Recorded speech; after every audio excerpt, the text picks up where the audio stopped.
Hey, what's up, you guys? Erik coming to you from beautiful Coeur d'Alene, Idaho. So for today's episode of Man on a Mission podcast, we're doing something we've never done before. We're answering your questions, specifically your political questions. We're gonna get deep inside my brain. We're doing something we've never done before. We are talking all things politics, so get ready for the truth. Before we start this episode of Man on a Mission, which is going to be fire, by the way, I want to give a shout out to one of our main sponsors, Randy Oaks. Randy is an insurance broker to the stars, not only locally here in Coeur d'Alene in the Inland Northwest. Is he one of the most powerful brokers in town, but nationally has some of the biggest clients in America. Randy was introduced to me 15 years ago. I have been working with him since the day I got into entrepreneurship. And let me just tell you, Randy may be the reason I'm actually sitting here today. When you really connect the dots looking backwards, I cannot tell you how many times as our net worth grew, and as our foundation of our business grew, so did the assets and so did the liabilities. We have been hit so many times in business. And if you're an entrepreneur and you run a big business and you're a founder, you know exactly what this means. If you do not have a guy on your team like Randy Oaks that is an insurance broker that really understands how this whole world works, then when you get hit, it's going to be really painful if you do not have a guy like that that fights for you. We literally would have probably been out of business 2 or 3 times right now. We got sued one time, $40 million lawsuit. Turned into not a penny out of pocket for us because their legal team literally stepped up to the plate and ended up settling it, and it didn't cost us a dime, and we never lost our insurance, thank God, knock on wood. We had a jewelry store heist in our jewelry retail business that literally left us naked because we did not close down correctly,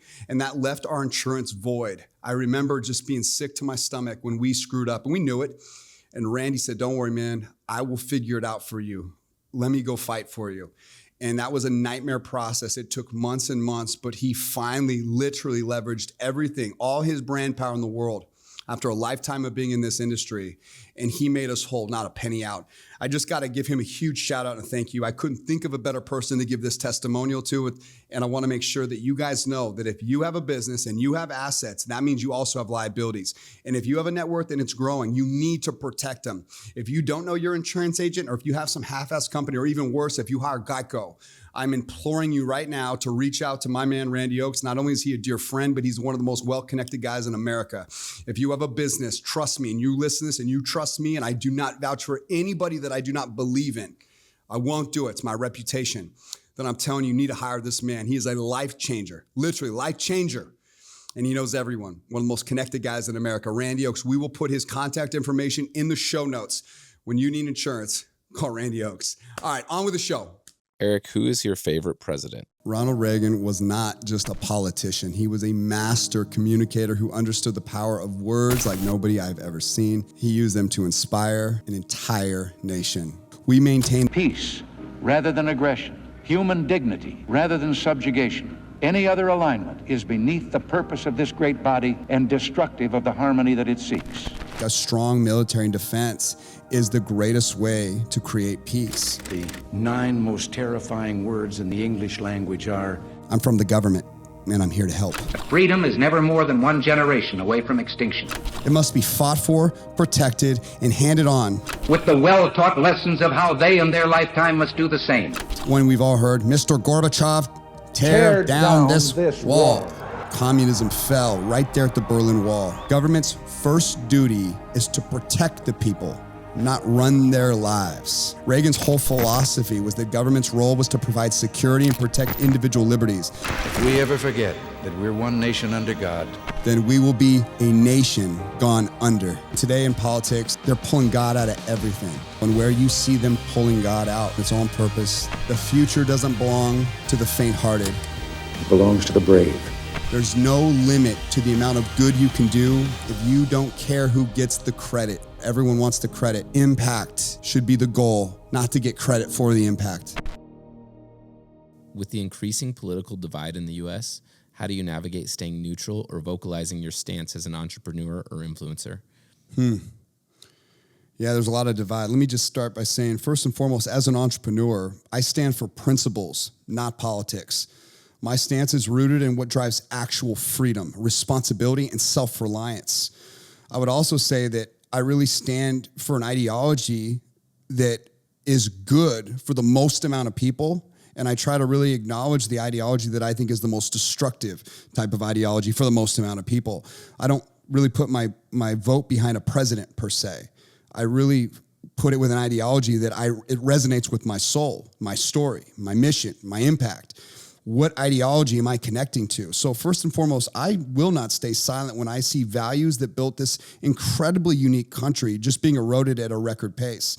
I see innocents being assaulted in ways that I never would have imagined. Now, COVID was an interesting time in our period, and I think what it did is it exposed such a dark, evil dragon that was sleeping beneath the surface, and now we know what it looks like. It really exposed itself. So this is important to understand this, that neutrality for me, it's not really an option, especially not right now, because I'm going to stand up and fight for what I believe is right. That being said, my focus is on solutions, not division. It never has been. It's on calling a spade, finding the truth in every situation. And if I'm wrong, then I'm wrong. But I really want to go for truth. And sometimes it takes courage when you're going after sort of something that mainstream is so dead set for whatever reason on sort of either hiding, manipulating, lying about, guarding. And right now that seems to be sort of simple truth. And I want to add one more thing here, that when I get someone else to sort of consider like a direction or a point of view from my perspective, one thing that I think is universal for all people and that will unite a lot of people is through the lens of winning, sort of uniting through winning your own economy, making your own life better, and knowing that there is no government that's going to do it for anybody. Right or left, it's not happening for you. And so many people are like, they act like this government or this government's going to sort of give them all these gifts. I will say one ideology is destructive for innocence, destructive for children, destructive for freedom, and one ideology promotes it. One ideology preserves it and protects it more than the other, for sure. But there's flaws in everything. First and foremost, are you controlling your own economy? And for me, from my perspective, can I call the truth and then help you win? And I think once you learn the rules to the game, and you learn at every level, there's a new set of rules. And so many people are really enslaved to rules they don't understand. And the people at the very top, they just keep getting richer and richer and richer because they know the rules. They know this divide and conquer method and how valuable it is. And it's not just here in America. This is throughout history. You got to be a student to history. You have to really want to know how it works. How does power work? You should know these things. You should be interested. You should be curious. Because once you realize how much power you have, you can become deadly. What you'll find is politics aren't nearly as big as a role in winning as you think, but they're very important to understand. And more importantly than that is if your purpose and your mission is going to align correctly, you now start just looking where evil exists, where people that are trying to harm. That's where my fight's at all times. And sometimes I wonder, are you just that dumb? Are you that naive? Or are you evil? Erik, what's your opinion on the government's handling of inflation? Do you believe more regulation or less intervention is the solution? Yeah, inflation is a result of reckless fiscal policy and over-regulation. Anything the government touches, it destroys, it ruins. It can't even run the postal department. It's been running a massive deficit for how many years? They don't know how to run business. These are people that take taxpayer dollars. They don't generate dollars. They take from someone that does generate. They tax you every single place in the world. Your property gets taxed. Your income gets taxed. You get taxed on your groceries, taxed on goods you buy. There's a tax everywhere. Then you get taxed on the income that you make. And this circle goes over and over and over again. The government doesn't need more control. They need discipline. If people in politics ran government like a business, they'd either be bankrupt or they would be successful. But you can't have both. You can only have one. We need less intervention and more accountability. The market should be allowed to self-correct without this heavy sort of burden of government choking innovation and progress at every turn. More regulation is not the answer. And if you look at countries like Dubai, really interesting. I was just recently in Dubai with you. How clean were the streets there? How much crime did you see? No crime. You could literally put this Rolex right here. This is a $60,000 watch. You could set this watch on a street corner and it will be there when you come back to pick it up. Where in the world is that possible? Now, that is a country where there's not that much regulation and it's clean. The citizens are amazing. There's no crime. There's a high standard to live there. But that is a prime example of what free market actually looks like. When you tap into your own resources and you create and you innovate, and you don't have this government sort of gripping at every turn. You can just see what a free market might actually look like. Now, I'm not saying that that's the best setup in the world. I'm just saying politically sort of speaking and in connection to sort of our framework now, we have so much infrastructure disappearing fast. It's denigrating quick, right? As our deficit just rises faster and faster. Now inflation is sort of being pounded, I think on purpose, into Americans. Listen, the greatest transfer of wealth in the history of the world just happened through COVID, and no one even realized it. The 1% just took it all. And a lot of people like me did really good during COVID. A lot of the assets that I had just inflated massively in value. A lot of the partnership valuations that I have just inflated in value because we had a lot of raw assets in the right places. So I was one of the big beneficiaries of that process. But not everyone is in our position. In fact, I'm one of the rare cases. The truth is just when you compare, like, what is the best way to run a government? Government, as Ronald Reagan said, is not the solution to the problem. It is the problem. Really, I think going back to sort of Dubai is a prime example of a country that is a prime example of what can happen in a very short period of time when you just let the free market pick the winners and the losers. There it is. It's right there. Go see the city yourself if you don't believe me. It makes Las Vegas, New York, and LA look like little crack towns. That's free market working. That's my point. That's what the free market looks like when you don't pick the winners and losers in government, when you just let it work. Erik, do you think the American dream is still attainable? How old is LeBron James? 35, 36. So 35 years ago, the American dream at the highest levels of where you could take that little boy's sort of vision of what he could do with his hard work and his talent, like where he could have taken that when he was playing basketball in his front porch, his driveway of his house, on his street corner. Look how far he took that. Is that not the American dream? The American dream is alive, but it won't ever be handed to you on a silver platter, nor should it be. It's attainable for those that are willing to fight for it, that are going to lean into something, that aren't going to be victims and aren't going to have excuses and aren't going to blame other people. It's there for people that are willing to face hardships and fight and fight and fight. It's there for people who refuse to play the victim mentality game. No, the dream hasn't died. Our society's willingness to work for it has. We need to reclaim the grit and the idea that freedom comes with responsibility. Dream achievement comes with responsibility. You have to do it on your own because nobody's going to do it for you. Let's talk about healthcare in the U.S. and the growing push for universal healthcare. Should businesses support this shift or stick to private solutions? You know, my grandpa owned a pharmacy for 50 years in Sparks, Nevada. It was called Dick Rock's Ideal Drugs. And I really gleaned a lot from the sort of the history, even in the pharmacy business, of how cheap medicine used to be in the 1950s. And everyone paid cash back then. There really wasn't an insurance policy. And insurance has really screwed up a lot of things. And this is a complex issue, so I'm not going to solve this in one question. But I have a lot of insight and a lot of deep thinking that I've paired with this solution. But when you look back to a simpler time when medicine was much cheaper, it was easier to get products to sort of the market. One of the things that is apparent is tort reform.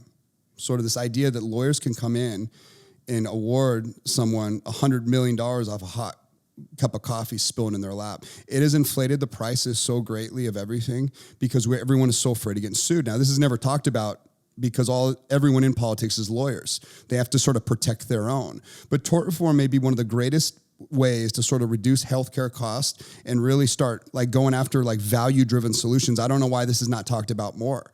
You look at sort of all the frivolous lawsuits that exist that drive up the prices of everything. You know how insured a doctor's got to be? You know, it's for frivolous stuff, not stuff that's blatant, not real malfeasance, but legitimate frivolous nonsense that he's got to protect himself for. You want to know why healthcare is expensive? Is because we have let lawyers run this world. And I can go a lot deeper than that, but let me just get back to sort of the healthcare being this complex issue.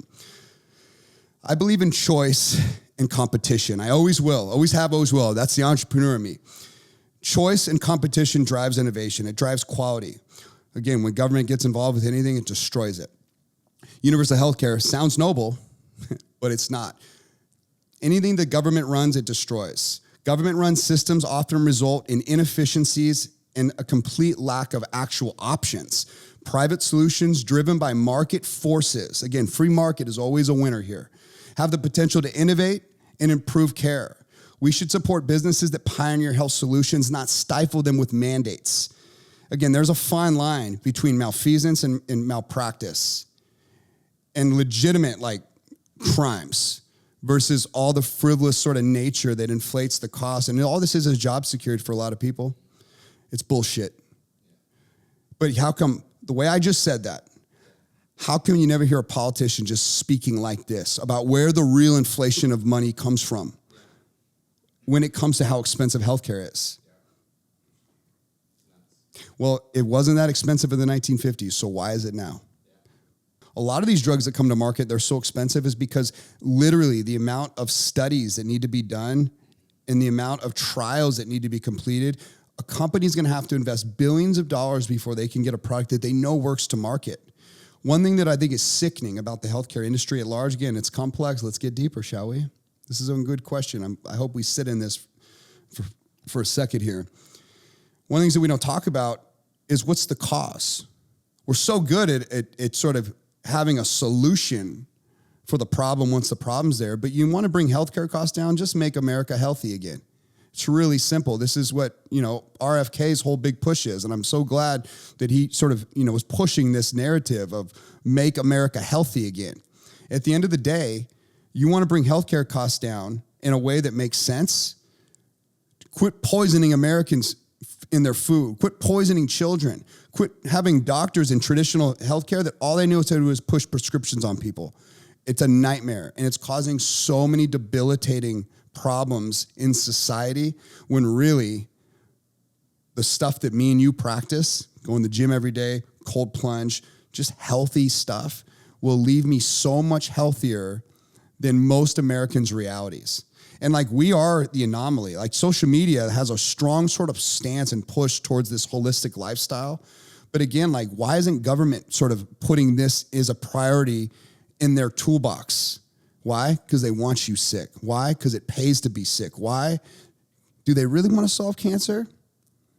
I don't know, honestly. At the end of the day, maybe they can solve it already. But there's a reason everything costs money.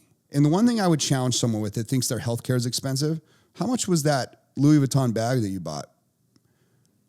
Your health is, at the end of the day, should be your number one priority. From my perspective, it should be expensive. So I'm going to make sure I take care of myself, right? It's important.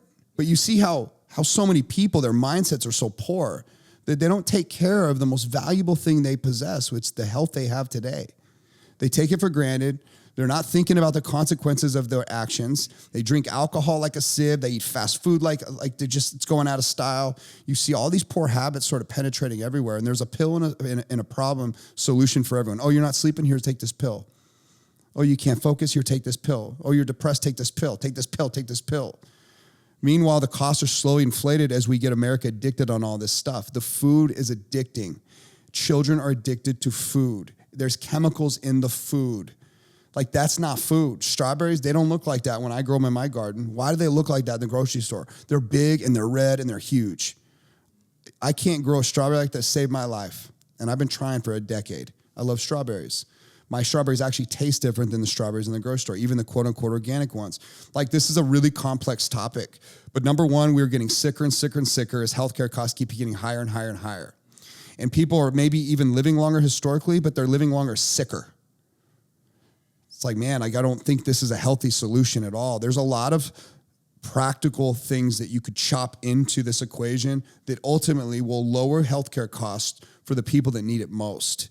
And it will keep people off healthcare if they follow some of the simple principles that should be talked about in politics. On that debate stage the other night, there's 10,000 topics that I would have brought up. They didn't even bring it up one time. Some of the most important things people could be talking about today. How to win, how to make money, how to grow. Instead, they just blame everyone, point fingers at each other. It's so pathetic. No one has any solutions. They speak in platitudes, and none of it really makes sense. At the end of the day, like when it comes to Trump, I'll just say it right here on this podcast. This is a guy that just runs business. He figures it out. He gets shit done. He's got a bottom line to keep. He's not a lifelong politician who just sucks money out of taxpayers. I just know with a guy like that, he sees a problem, he'll figure out how to fix it. This is a delegator. This is a guy that puts a person around and he holds you accountable. At the end of the day, like that's how you have to run a business or you go bankrupt. And in fact, many cases, you still go bankrupt. And that's what you learn from it. That's what makes you resilient. That's what makes you not touch that hot oven ever again.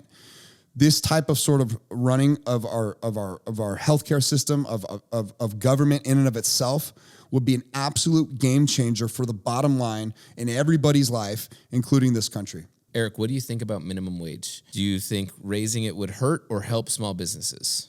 Well, it sounds like a solution for many people, especially people that really don't understand how the free market works, how the economy works. Oftentimes when you raise the minimum wage, and that is sort of a metric that the government sort of pushes onto small businesses particularly, it often hurts the very people that it's meant to help. It drives up the cost and it reduces job opportunities. Small businesses, those are the lifeblood of the economy. They're the ones that get taken advantage of when big government mandates these wage increases for really entry-level jobs. And a lot of the times, the narrative around these entry-level jobs is that these are career positions. They're not. They're there to teach you skills to advance your position in life. That's how they should be thought of. These are jobs for kids and people that are just starting out. So really associating that connection with it, this is supposed to be a career, is a crucial mistake. The free market really should be the winner here. But as the government gets inflated, they constantly are forced to inflate everything around it, including the wages. And it really is a fact that the government is the problem in most of these cases. You should be focusing on creating opportunities for skill building and advancement, not just mandating wages. In the wake of the Supreme Court's decision on affirmative action, how should businesses and institutions handle diversity and inclusion moving forward? Well, good question. Diversity, inclusion, it should be about merit. I've always said this. It's always about merit. And that is really some of the most powerful people that have ever existed on this planet. They talk about content and character. That is sort of merit. Who's right for the job? Who's best for that position? So it always should be about merit and opportunity, not quotas. Businesses should focus on creating an environment where the best ideas always win, where individuals are valued for their skills and their contributions. But oftentimes that's not how this goes in the modern era, and it is a crucial mistake. You're incentivizing the wrong things. We need to move beyond tokenism and focus on empowering people through education, mentorship, ensuring that everyone has their fair shot based on their actual merit. How do you respond to growing calls for regulation on tech companies and social media platforms? Should influencers be concerned about government overreach? This one's a slippery slope for me, because historically, sort of my core values that exist inside me, we've already talked a lot about that. But when it comes to these big tech companies and social media platforms, a lot of stuff is happening right now that is alarming. First and foremost, these companies have protections that most companies don't in America. They cannot be sued. They're supposed to be non-biased platforms, and they have these protections sort of built in, very much the way that news industries do. They can't be held liable for what they're doing. One thing that's apparent, I'm just going to say it, is mental health in children is being destroyed at a rapid pace. The numbers, they're not talked about. It's never talked about in sort of the debates between the presidents. It's not talked about on the news. But children are suffering at a record number, and I think it's directly linked to social media. Now, I think they would be much more cautious to do that if they had any kind of liability that could be pointed at them in a court of law. When you look at TikTok, for example, that is a Chinese company, and the kids and the children in China are watching completely different types of content. The algorithm is so healthy for innocence, for growing as a child, for loving your country and your family. A lot of value and character built into that platform in China. The same exact platform in America, it pushes the worst things. It pushes porn. It's jamming it down their throats in record numbers. You have more children addicted to porn than ever, by far. And that is a trajectory number that's growing. Overdose with children in America, record highs. And then you have fentanyl, by the way, just pouring in at record numbers. But it gets worse than that. When you really think about mental health and suicide in and of itself, what TikTok is designed to do in America, firmly believe this, is it's meant to get you to hate your parents, hate your country, and hate yourself. And that is one of the ways that an adversary like China will destroy a country. They don't even have to fire one bullet. They'll do it slowly but surely, playing the patience game by turning children's minds into mush. The children of today have no idea what it was like when I was a kid. They're not present. They always have a device in front of them. The second they cry, here's your device. Go, entertain yourself. When we were kids, our social media was what we can see, feel, and touch. So when you're asking me a really profound question about tech companies and sort of should they be regulated, what does that mean? Well, there's a lot of concerns about the power of these tech giants and what their motives are. More government intervention could lead to overreach and even more censorship than it's already having. But from my perspective, censorship is already there, but it's only leaning one direction. Big tech sort of is, I think, sort of the communicators of the Democratic Party. And I think they're doing the evil bidding of the Democratic Party. It is so biased and unfair that I think they should be held liable for any actions based on the fact that they are not fair and balanced at all. And there's a gazillion cases of this. Influencers should be wary of any moves for sure that threaten free speech, because I'm a free market guy. Instead of really looking at it from that perspective, I think you just need to foster competition and transparency. It's ensuring that these platforms are held accountable by their users, not just by the bureaucrats. And really the taxpayer has more power than they realize. The problem really may be, is there monopolies that are starting to exist in this space? Because competition is the thing that sort of in the free market that would breed this out. Really hard to go up against these tech giants that have so much authority and power. And you really should look at like the reality of, is this a monopoly? But I think more than anything, sort of the standard set with TikTok is going to be a huge indicator going forward about how this should all shake out. What's your take on the current immigration policies? Should entrepreneurs be advocating for more open borders or stricter controls? Yeah, immigration is an important topic. First and foremost, let me say my stance on this and my perspective of this is, listen, you have a house with a family that you care about, right? Are you going to leave your doors unlocked and let any stranger come into your house without you vetting them, without you verifying them, making sure that you know their intentions before they come near your family? Of course. You're going to vet them out. You're going to qualify them. And then you're going to let them come in, right? What's the difference with a country? It's the same shit. You want to know who's coming in your community. You want to know who's coming in the borders of your country. Without borders, you don't have an economy. You don't have a country. You don't have an ideology. You don't have a theme. You don't have a history. Borders are really important. And every country in the world has strict border policy. Historically, this has been something we've really had to challenge ourselves with because America is such a beacon for hope. And that's where America is getting beat up so bad right now, which is really interesting. You hear all these people, especially politically on the left, talking about how bad America is, but yet America literally has millions of people that are willing to risk death to cross the border illegally in record numbers like nowhere else in the world. America is the beacon of hope where you can come from nothing. You can be an immigrant. You can come from poverty and you can rise all the way to the LeBron James status, Oprah Winfrey status. You could be sexually abused with no parents as a child. You can have a mother that's 16 that doesn't even speak English. And you could one day be one of the most famous surgeons in the world who separates twins at birth. Shout out to Ben Carson. Only in America is this possible.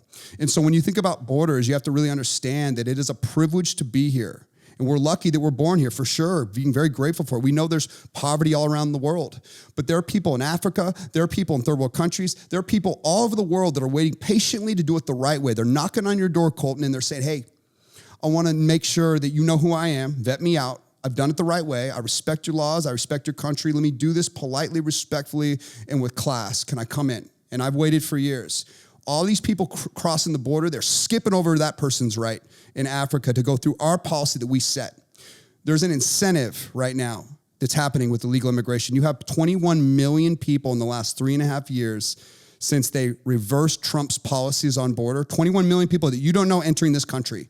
A lot of these countries, like down in El Salvador and some of these really horrific countries, they have so much crime and so much gang violence. Their prisons are just filled with these people. Trump says it and they kind of laugh like he's an idiot.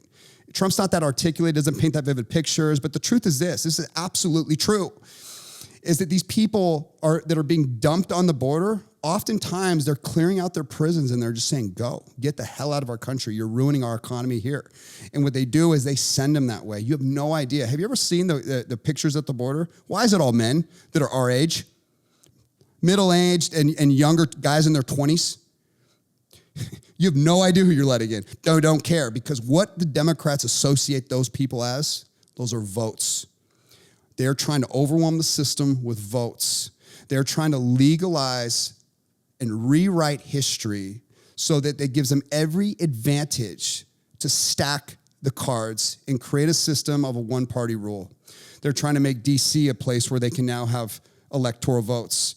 Puerto Rico, electoral votes. They're banking on that they can create a system where they get just enough electoral votes from places that historically didn't exist that they can win for all of time. You are now in a system of a one-party rule. The more they flood, regardless of the crime, regardless of the problems, regardless of sort of like, we can't even take care of our own impoverished communities.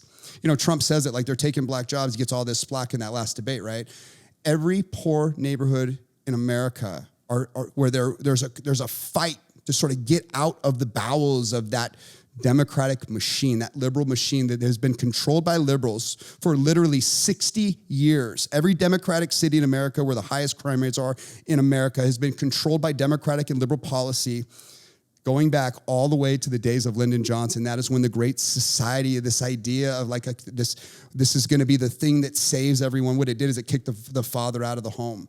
The reason I tell you sort of the backstory of this is when these illegals sort of come in, they really compete for jobs that are meant to get people out of poverty. They get them into the work system, into the labor system, and off welfare. And these people come in, and a lot of time they're amazing. They work hard. They're genius. Shit, I've hired tons of them over the years, just inadvertently. And you see what hard work looks like. And you know, the honest truth is they expose a lot of Americans. There's a lot of reasons for me to say, yeah, most of these guys should be here.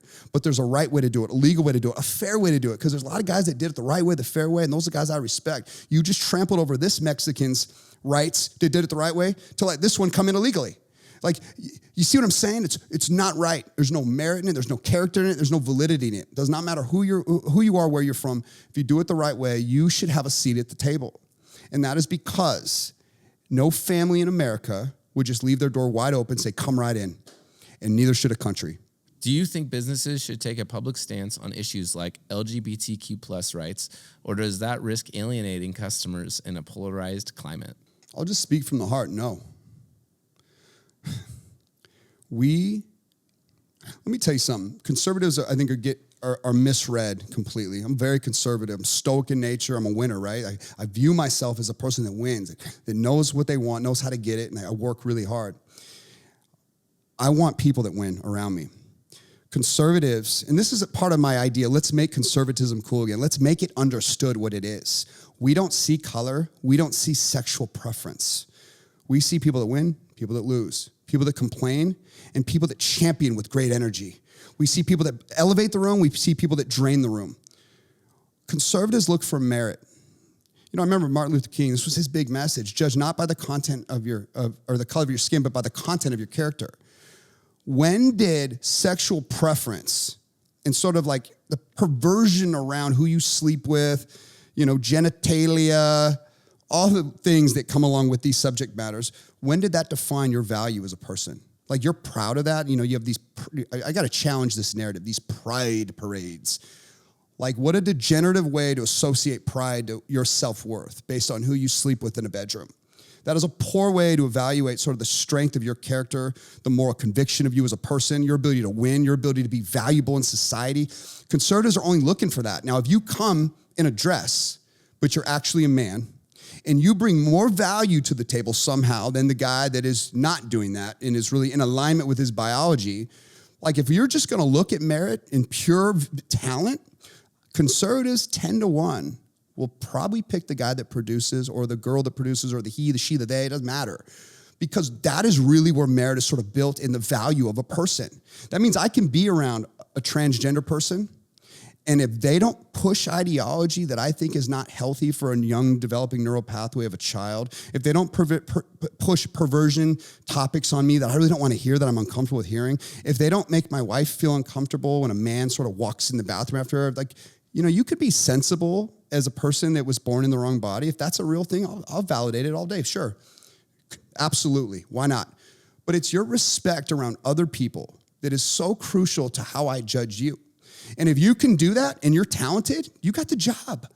It's so easy. It's merit, it's class, it's value. It means you could sleep whoever you want with. You could be a boy or girl, and you can have class. And you could see what's right or wrong. And you can protect innocence and children, not try to push stuff on them that is really toxic for a young mind to develop. If it goes that way, great. But when a 16-year-old all of a sudden thinks she's a boy, you know, we used to call those when I was a kid, tomboys. And you know, 9 out of 10 tomboys that I know, and those girls in their 30s are actually the most beautiful girls I've ever seen. And they're some of the most feminine girls that I've ever seen once they hit their 30s. And thank God there wasn't some teacher around that was pushing pills down their throat and say, hey, you should be a boy. Take these pills, and you know what? In this state in America, you can go have a double vasectomy as a teenager behind your parents' back. They're pushing for this. This is massive propaganda. These are crucial mistakes in society. This is a detriment to everything that is good, fair, and just. And this is not protecting any kind of LGBTQ rights by pushing this. In fact, it's hurting their cause. Because deep down, even a liberal parent that has a child they love with all their heart knows deep in their soul that what they're pushing is wrong on a child. If it goes that way, we'll deal with it. But to create this as an option of regularity that's now taught in school, some of the books that have been seen and found in libraries, it's children in the books painted as fictional characters where they're teaching you how to do fellatio as a 7th grader. And the visual representation is there. You've seen case after case after case this. You talk about this anywhere, everyone laughs like you're crazy. The truth is the testimony and the parents that I've heard from see it everywhere. So much of when I talk about these issues, I get flooded with messages. And it allows me to sort of dissect the true nature of a diverse audience, all kinds of people from all walks of life, all different nationalities, ethnic backgrounds. And they all keep telling the same story. Why is media not covering this accurately? It's because there's an agenda. This is all about future voters. They intoxicate the mind with indoctrinating thoughts. This is Marxism at its best. They create a slave society that does what they're supposed to. They're trapped in fear. They don't know how to succeed. They don't know how money works. They don't know how to be valuable in society. And they're taught to squabble, to hate each other. It's conquer and divide. This is literally one of the most ancient rules about how to gain power, keep power, and this is where tyranny creeps in. And all of a sudden, the good guys are the bad guys. The criminals become somehow the victims. And this is where the cops all of a sudden are all racist. They want to kill you. It's like that's a narrative that's not true. There's so many incredible cops, and they're the ones that protect the most impoverished areas in America. But you see how the narrative shifts, and it shifts subtly, and then it shifts dramatically. And then COVID happens. Or then there's one killing out of literally thousands that happen every month in America, all over America. A lot of white guys died, but there's no political gain there. So they find the one that will divide, and the media goes nuts. And you ever seen the news where every news network all over America has the same punchline? It's like, oh, did they just email each other the talking points? This question has roots that goes everywhere because it's the same ideology that's pushing it that is kind of embedded in anywhere there's some kind of communication where there's a fight, where there's always sort of hate. It brews in these topics. And if it's only about merit, if it's about character, if it's about your skill set, your conviction, I think most conservatives are not bigots at heart. They can look right past it once you prove your value, once you prove that you're a good human. Because so much of that is misunderstood because all we see is the pride parades or wherever all these people are trying to celebrate their value because of who they sleep with, is we see people in vagina outfits. It's so tacky. It's disgusting. It's weird. We've seen the videos. You ever been to a parade? It's guys with their junk hanging out, tiny little thongs. Why are you telling me you're valuable? There's a child right there and you're in a thong where I can see your balls. Literally. And I'm not, it sounds funny, but the truth is that's what we see when you go to these events. And they all congregate together. And that is not what civility, that's not what class or charisma looks like. That's not character at all. It's a child right there. And you're pushing perverse stuff on society, stuff that's sick. It's bad for the heart. It's not wholesome. I don't go around like screaming that my value is because I have sex with women. And the other side may claim, it's well, you've never had to fight the battles that we've had to fight. It's no, man, you're wrong on this. 100%, you're wrong. You don't understand. If you really want to bring a nation together, there's a way to do it. There's a talking point that I could get behind that is good for all people. And everyone will win with it, no matter who your sexual preference is. But that ain't value. No offense. What you put where and who has no value in society. In fact, it probably does hurt you. If there is any value, it probably is negative, that you lead with that foot. It definitely doesn't have a plus, but that's how you value your identity. I'm telling you, it's dangerous, and this won't end well because they won't stop. How do you feel about the defunding of the police debate?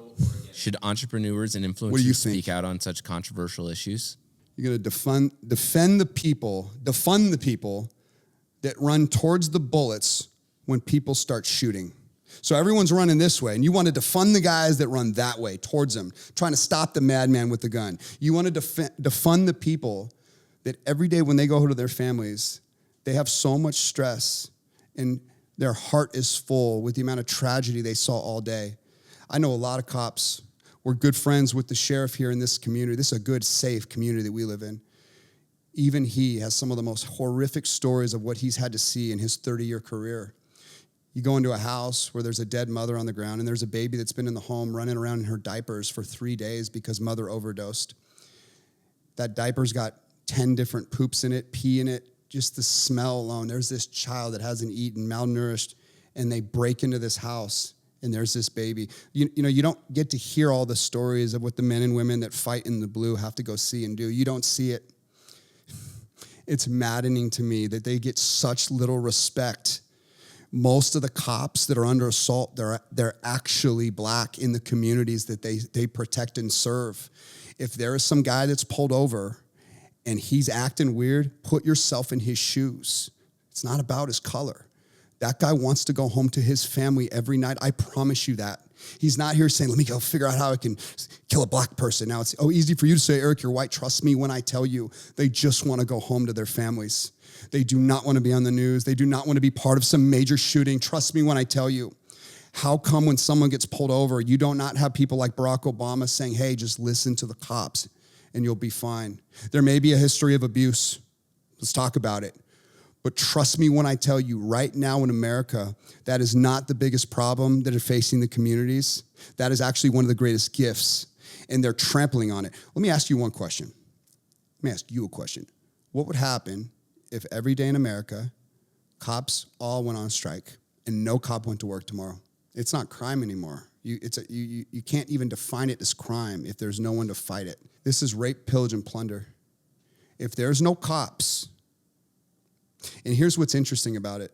The people in these big limousine liberal cities that control these cities, their own constituents, the people that they claim to defend and protect, they would be the first targets. They'd be the easiest people to go after if cops weren't there to protect them. You see all these people that have this message of defund the police, right? Well, why do you have so many people guarding you with weapons, guarding you with guns? All these politicians that promote this stuff, every time there's an event, they politically jump on the bandwagon, but yet they can safely drive into any place, do a public speech, and there's cops all around them protecting their right to talk shit about them, even as they protect you. I felt so bad for what the men and women in law enforcement have had to go through over the last few years, going back to Ferguson, to Trayvon Martin, like all these sort of horrific things that happen that nobody thinks are fun. This is not good stuff to talk about. It hurts your heart. Nobody wants anybody to die. But at the end of the day, you have got to put yourself in the person's shoes who is out there fighting these daily battles, and it is scary. Can you imagine going up to a car and the guy's not rolling down his window, the tinted, just the feeling in your heart, you just have a bad feeling. You know what it's like to have a bad feeling? Guy rolls down his window, you see him, you could just tell in his eyes. We don't know what that moment feels like. He may be wrong, he may be right. But that feeling that these guys describe and talk about that's in their heart, they have to live with this all the time. They got to make quick decisions, and it's not easy. 9 out of 10 of the worst incidents ever, they happen statistically with white people. But there's no political gain to that sort of tweaker that's in that car that's getting fidgety. When a cop's there, he just wants to go home to his family. He's getting a little nervous. His heart rate's fluttering. He's starting to see black. He's seeing red. Now something really happens. Where's that in the news? Because that happens every day in America. There's a shooting. There's someone that gets hurt. And if you're not in charge of a potential criminal who is disobeying the law,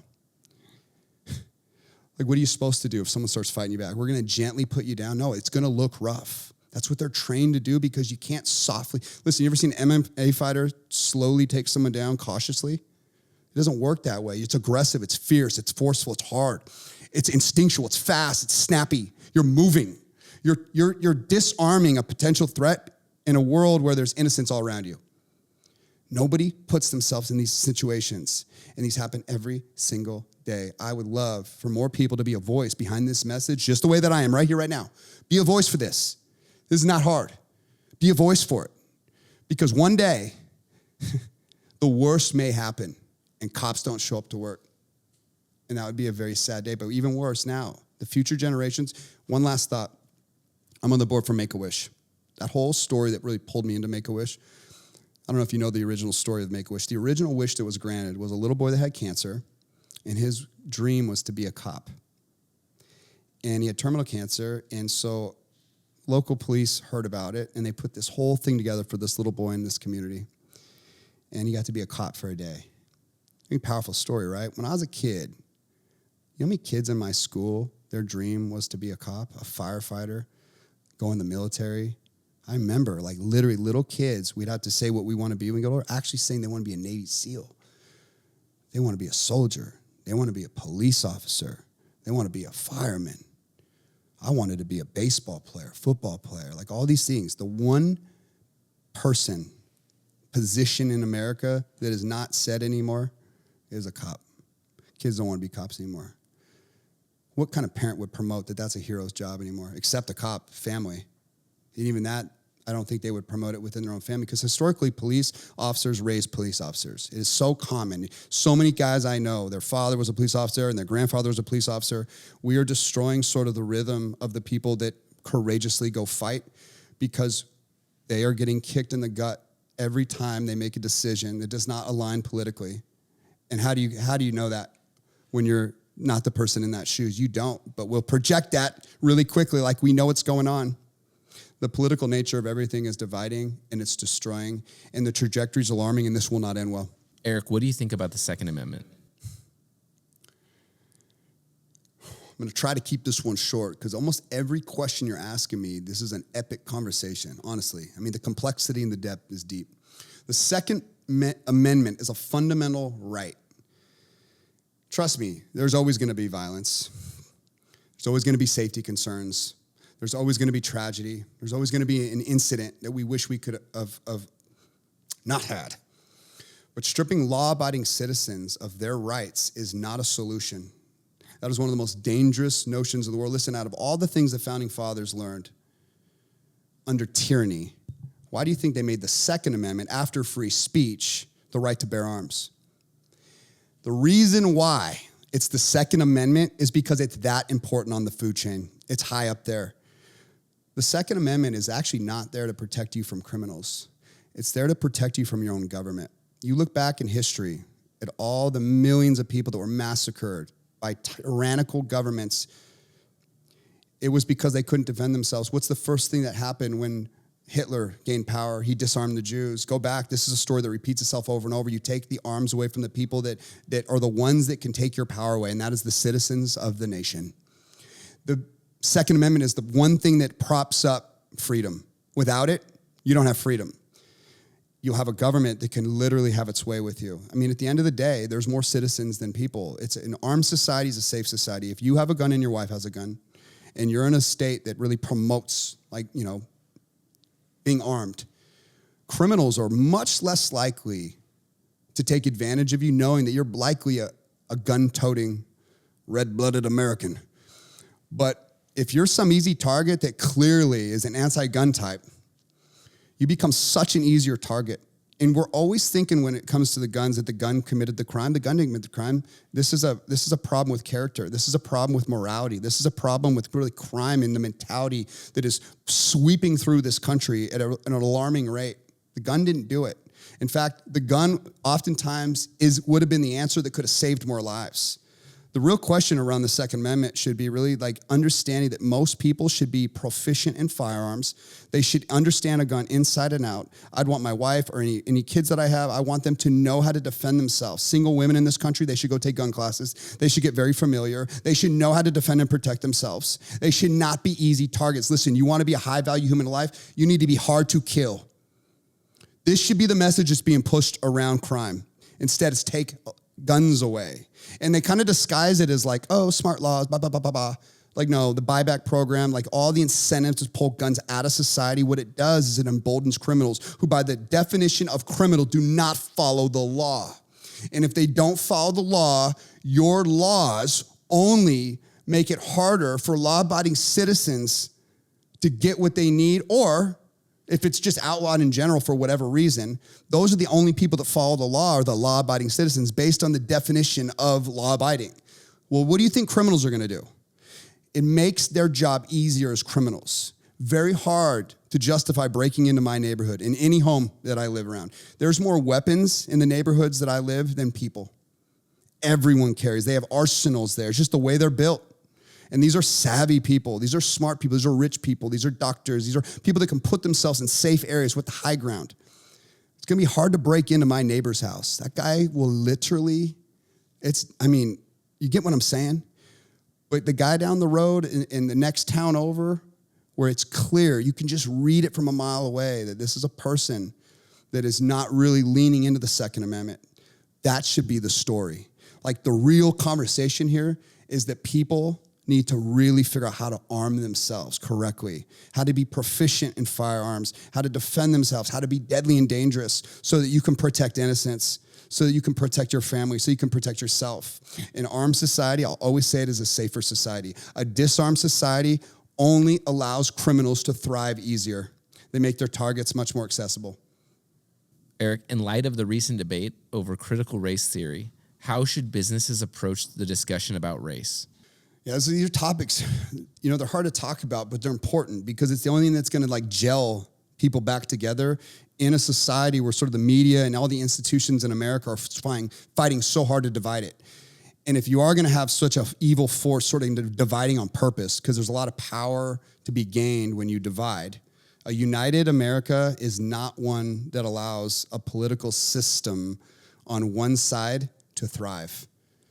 It really only promotes one side. And that's a whole different discussion, but you just got to understand that the divide and conquer method, it really serves one party better than the other. Grievances are a huge part of liberal agenda. Grievances, dependency, welfare, they need a boogeyman or they cannot survive. So we just want to be clear on that, and I can give you a trillion examples how I can articulate it, I can argue this. I'll debate it calmly, cautiously with facts.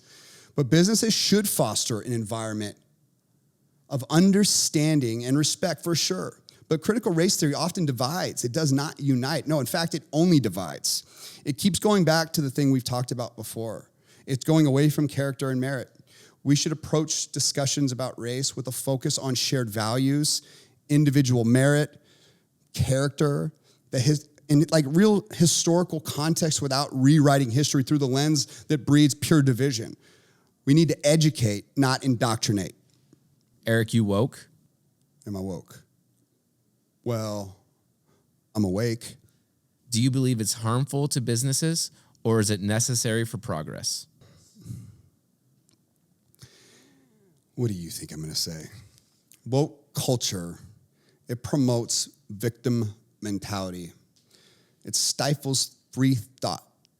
If you don't agree with me in a woke society and I am mainstream narrative, you get shut down. You're an enemy. You're hated. And I'll be honest, we don't want you here. And there's probably a truer way to say that statement. We don't want you here.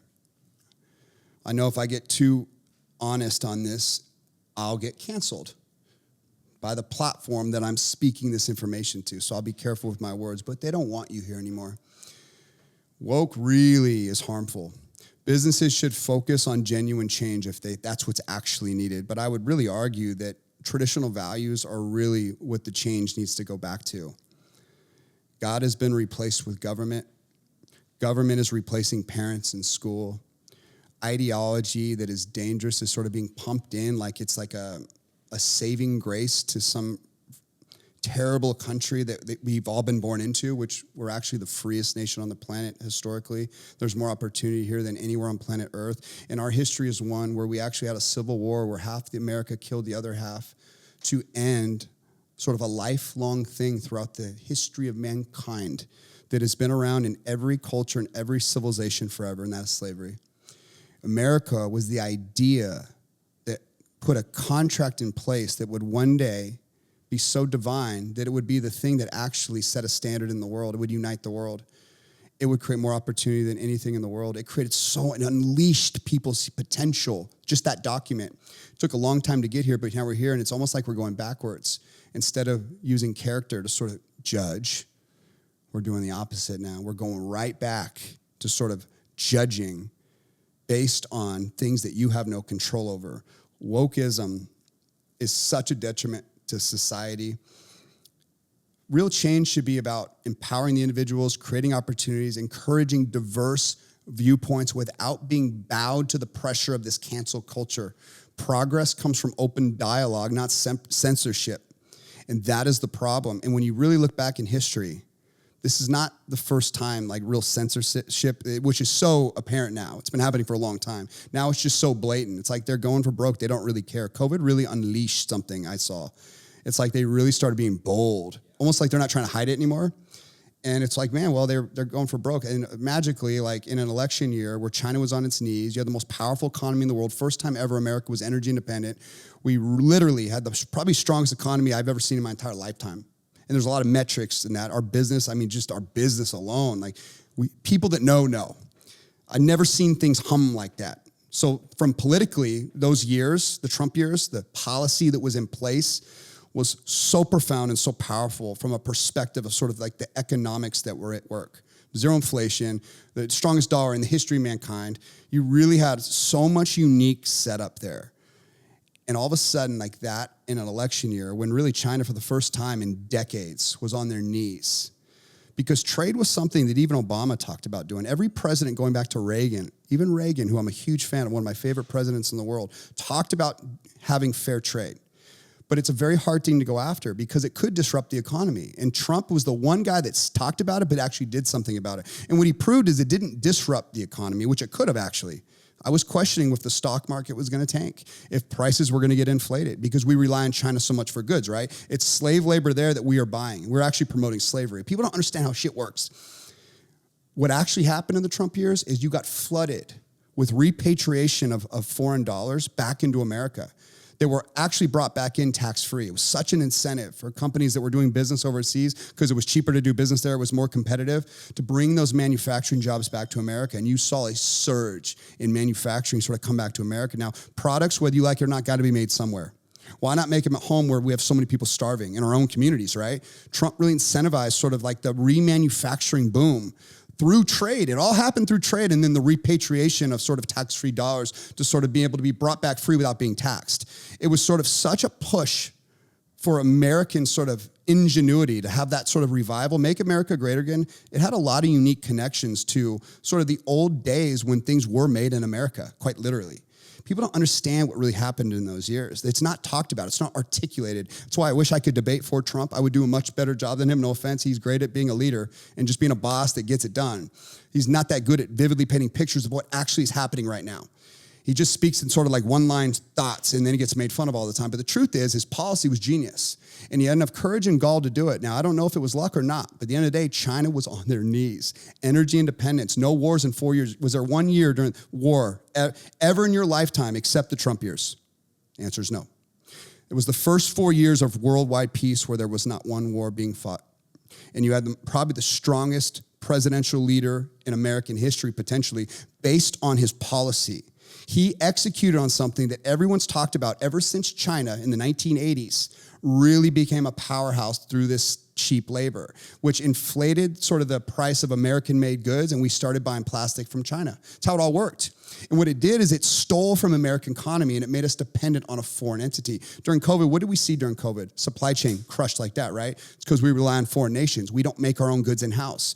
Everything stopped. The supply chain of those ships coming across from foreign third world countries and dictatorships, all these places where like we are now a slave to their products, that is actually creating slavery in those nations, which is actually boosting their economy in record numbers. Trump did something that nobody ever talks about. He went after trade, and guess what happened? It had the opposite effect of what every economist predicted. A lot of people said, and I did question it because I heard it, and it made kind of sense. That could literally jack the prices up of everything that Americans rely on, including their medicine, because everything's made overseas. You saw American ingenuity forced back into this country. And then he paired that with the lowest corporate tax rate, maybe ever. I mean, it was just such a good tax structure that created so much innovation. You know how many jobs were sort of created in that boom? And then all of a sudden, Everything was going, and again, this is 4 years of Russia. He's an asset to the Russian, blah, blah, blah, blah. Oh, there's worldwide peace, by the way. He's a Russian asset, worldwide peace. Second, he's not president, Russia invades Ukraine. I mean, second Biden's in office, war everywhere. I can't fathom how people don't see what we see, right? So consider this, like dig deep on this, because I'm glad you're asking these questions, and it's worth it to do a long form on this. Really consider how all this works. You had all these jobs sort of rushing back. You have China on their knees, no world wars happening. America's dollar is as strong as it's ever been. You're having corrupt nations that are communist nations literally go broke in real time. That economy was tanking. What happened in about December, arguably January, but definitely February of 2020, in the election year?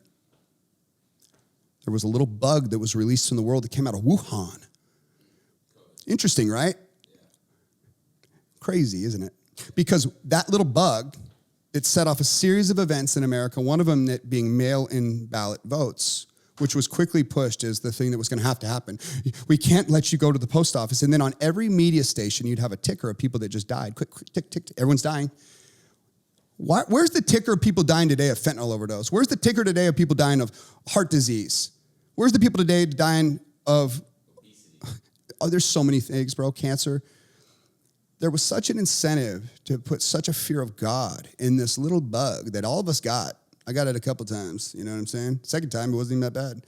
First time, I was sick. I was for sure sick, but I got through it. I've been sick a lot in my life. I was actually, the last time I was sick, that was almost 4 years ago now. I haven't been sick for fucking 4 years.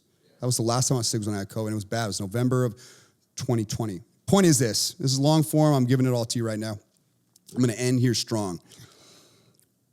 You have a very important year right in front of you. China's on their knees. All of a sudden, there's a bug that comes out of a lab. They thought it was a bat. There's all this confusion. Trump becomes the bad guy. They're tripping him up. All these systems in America, these institutions were sort of weaponized against Trump during those years. DOJ, FBI. There were so many sort of deep-rooted snakes in politics that run these departments that were embedded in past administrations. And then when Obama leaves, they get to stay put. Those are kickbacks. Those are favors. That's how politics works. Trump had to go in and he called it a swamp. Again, like he didn't gain sort of, I think, the understanding in the marketplace that it should have. These people are not elected in there. They're put in there. And they have a lot of power, more power than a president in many cases, because they never leave. And they get rich off politics. They get rich off taxpayers. You have someone in the Senate that's been there how many years? I mean, Harry Reid, he died. He was a senator in Nevada. And he literally was the richest senator in the history of America when he died, right? You know, he's never had a private job in his life. He's been a senator since he was a kid. Nobody should be in politics that long. The one thing the founding fathers got wrong, and again, this will tie back, just bear with me, is they didn't put term limits in. They did it for a president, but they didn't do it for everyone else. And the reason why, it was an accident. They couldn't see the future. They didn't know there was going to be trains one day. They didn't know there was going to be airplanes. They couldn't even imagine what that means. They didn't know there was going to be vehicles. When the founding fathers sort of wrote the rules for our nation, the reason term limits didn't come is because they thought, who on God's green earth would ever want to be a politician longer than 4 years? Max 8, right? They just knew that no one's going to want to make this a career. There's no money in it. Go build your business, build your farm, go build your life. No one's going to want to do this. This is about duty and service. You get in and you get out, and it's the next generation takes over, right? That's where they screwed up. No one assumed that they were going to be able to go vote in Washington if you lived in San Francisco. You're not going to take a horse and buggy every time you need to vote. Well, now that there's airplanes, they can do it in one day. People knew back then, there's no way you're going to do that. That's a hard thing to do, is to vote in Washington, D.C., where a vote had to be cast. Now, everything's so digital. The point in me telling you this is to connect a lot of dots for you. The deep state is real. People make all their money in the deep state. That's where all the favors, the kickbacks. Trump, this outsider who's not a politician, who all politicians used to love, all Democrats used to love him, all black people used to love him, rappers used to love him. All of a sudden, he comes in and he promotes a policy that is meant to wipe out people that are getting rich off taxpayers. Now, he's a real entrepreneur. He's filed bankruptcy before. Rightfully, he shouldn't, and he did it. He did it to, again, people don't understand the rules of how this works or how business works. It was one of the most strategic bankruptcies ever. He was able to leverage his bankruptcy to rewrite terrible loans, and it worked. This is good business practice. Everyone looks at him, he's so stupid. Look at his golf courses, his towers, and all these different cities. I'm always blown away when I pull up on a Trump property somewhere that I didn't even know existed. The guy's done a lot. And he does it because he knows how to employ people, get people moving. He really is the voice of the working man. Historically, go look back in history and you'll find it's right there. Every construction site in America knew Trump. He'd come down there, he'd get his hands on it. They just loved working for him. He was a darling of the left. He gave Hillary Clinton money, and all of a sudden he runs just to say, you know what, I don't like the way it's going. Let's make America great. Let's run policy and run this country like it's a business. That means if you don't produce, you get cut. Why? What are you doing? Trump's the type of guy that says, you're fired because you do nothing and you have a huge salary. What do you do? Why are we cutting all these bureaucracies around? Everyone hates Trump in government, right and left, because he's cutting their connections out. He's literally gutting a government that is so inefficient. Everyone hated Trump. China's on their knees, but guess who's winning? The American people, black communities, Hispanic communities, minority communities. All around America, there's this heartbeat of reproduction in America. The momentum was so good. People forget what that year was like. It was the best year ever when it comes to economy, ever. History of the world. All the metrics, and crazy metrics, by the way. Zero interest rates. I mean, money was free almost, cheap to borrow, easy to get, and economy was real. That's what a real, you're moving towards free market now.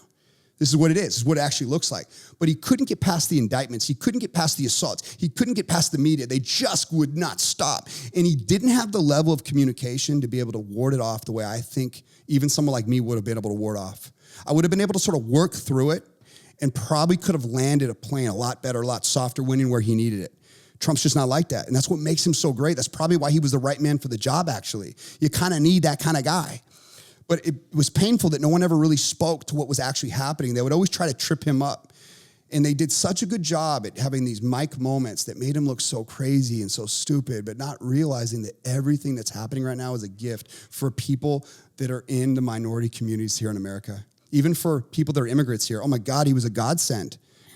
And he just did what worked good like a business guy does, like an entrepreneur. Let's look at this. And there's no wars, by the way. The guy that they said was going to create World War III. Remember the nukes? They can't let him have the nukes. The media just torched this guy. And what did they do? They went after him for 4 years. They indicted him. They stole an election during COVID. And that's where the last point I'll say is the first thing that happened after COVID, it was released from China somehow, a bat, a lab, Wuhan. First thing that was apparent was voting was going to change forever. What is mail-in ballot voting? Like, what is that? Where's the verification process? Where's my signature? One last story. This is long form. We're going to use all this. I got a ballot that election year from the state of Nevada mailed to, bizarrely, it was my parents' house in Idaho. Don't ask how. Crazy, right? It said Erik Andrew Rock. My wife got one in the same mailbox. Jeanette Sunday Rock. 2 ballots from the state of Nevada. I had not lived in the state of Nevada for over a decade. My primary had been in Idaho. My parents had moved to Idaho, made their primary there, and all of a sudden, ballots come in the mail for Jeanette and me to my parents' house. The reason that happened, you got to really think about this logically. You want to talk about fraud? There's so many cases of it, and the media just didn't go near it. Nobody prosecuted. No one fought for it.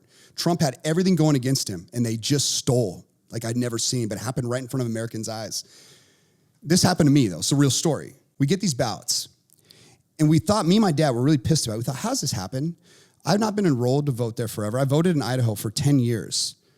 They had to drum up old voter logs during that election year. And they had to figure out, okay, where does this guy likely live in America? They actually had to map out. I don't know what technology they used or how they figured it out or what they tapped into, but they had to take an American old voter log, put it in the mail, send it out in the mail somewhere, trying to get it to me, right? Now, I could have just marked Trump on there and did it. I ripped it up, threw it away. I knew this was going to happen, and it did. After the election, when Trump lost, after weeks of counting the ballots that are still coming in all the key states, right? Arizona takes 3 weeks to figure out. Okay, sure. Never in the history have we not known the election winner the next morning, ever, except the hanging Chad year. We know, but all of a sudden we have technology, but we don't know?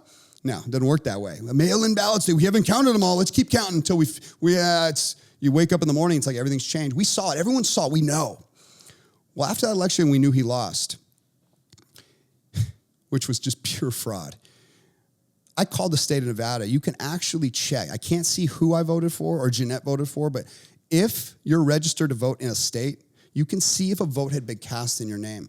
I call the state of Nevada, and I figure out that a vote has been cast in Jeanette's name and my name. Don't know who I voted for, but we ripped those up. Why did they come in the mail? Who voted for me? How did that happen? This created so much fraud in America. All you need is the right districts in the right states, and you could sway an election pretty damn easily. And Trump said it the whole time. The media would just like say, "Oh, that's a threat to democracy. You're inciting violence and riots." And then you saw what happened on the day he lost the election. He probably made a misstep for sure. But you had all these people storm the Capitol. They walked around. They put on Nancy Pelosi's desk. No one got harmed. One person got shot at the end of the day. It was a crime, but if you really look at what happened in that crime, it was a police officer. Do you know what I mean? That shot someone else. The whole concept here is trying to understand what really happened. And at the end of the day, you literally had an election being stolen right in front of you. This is a narrative and a story that just got pushed right under the rug. And I'm a testimony to the amount of fraud that happened on many different accounts, even in our core business during that year of COVID. Do you know how many fraudulent claims that were made for our business for kids that have worked there like 7 years ago that were making for unemployment that they were granting? State of Washington, in that store we had up here in Washington, just granting unemployment at record numbers. That's taxpayer. That's real money. That's money of the people that generate that are just going out to fraud. You're talking billions and billions and billions of dollars fraudulently just eaten up in this country. You have 20 years of backlogs of fraud created. That's what they said. COVID created so much confusion, so much disruption. They took out a president. They tried to put him in jail. He's been resilient the whole time, focused on his message. Now he's been tried to be assassinated twice.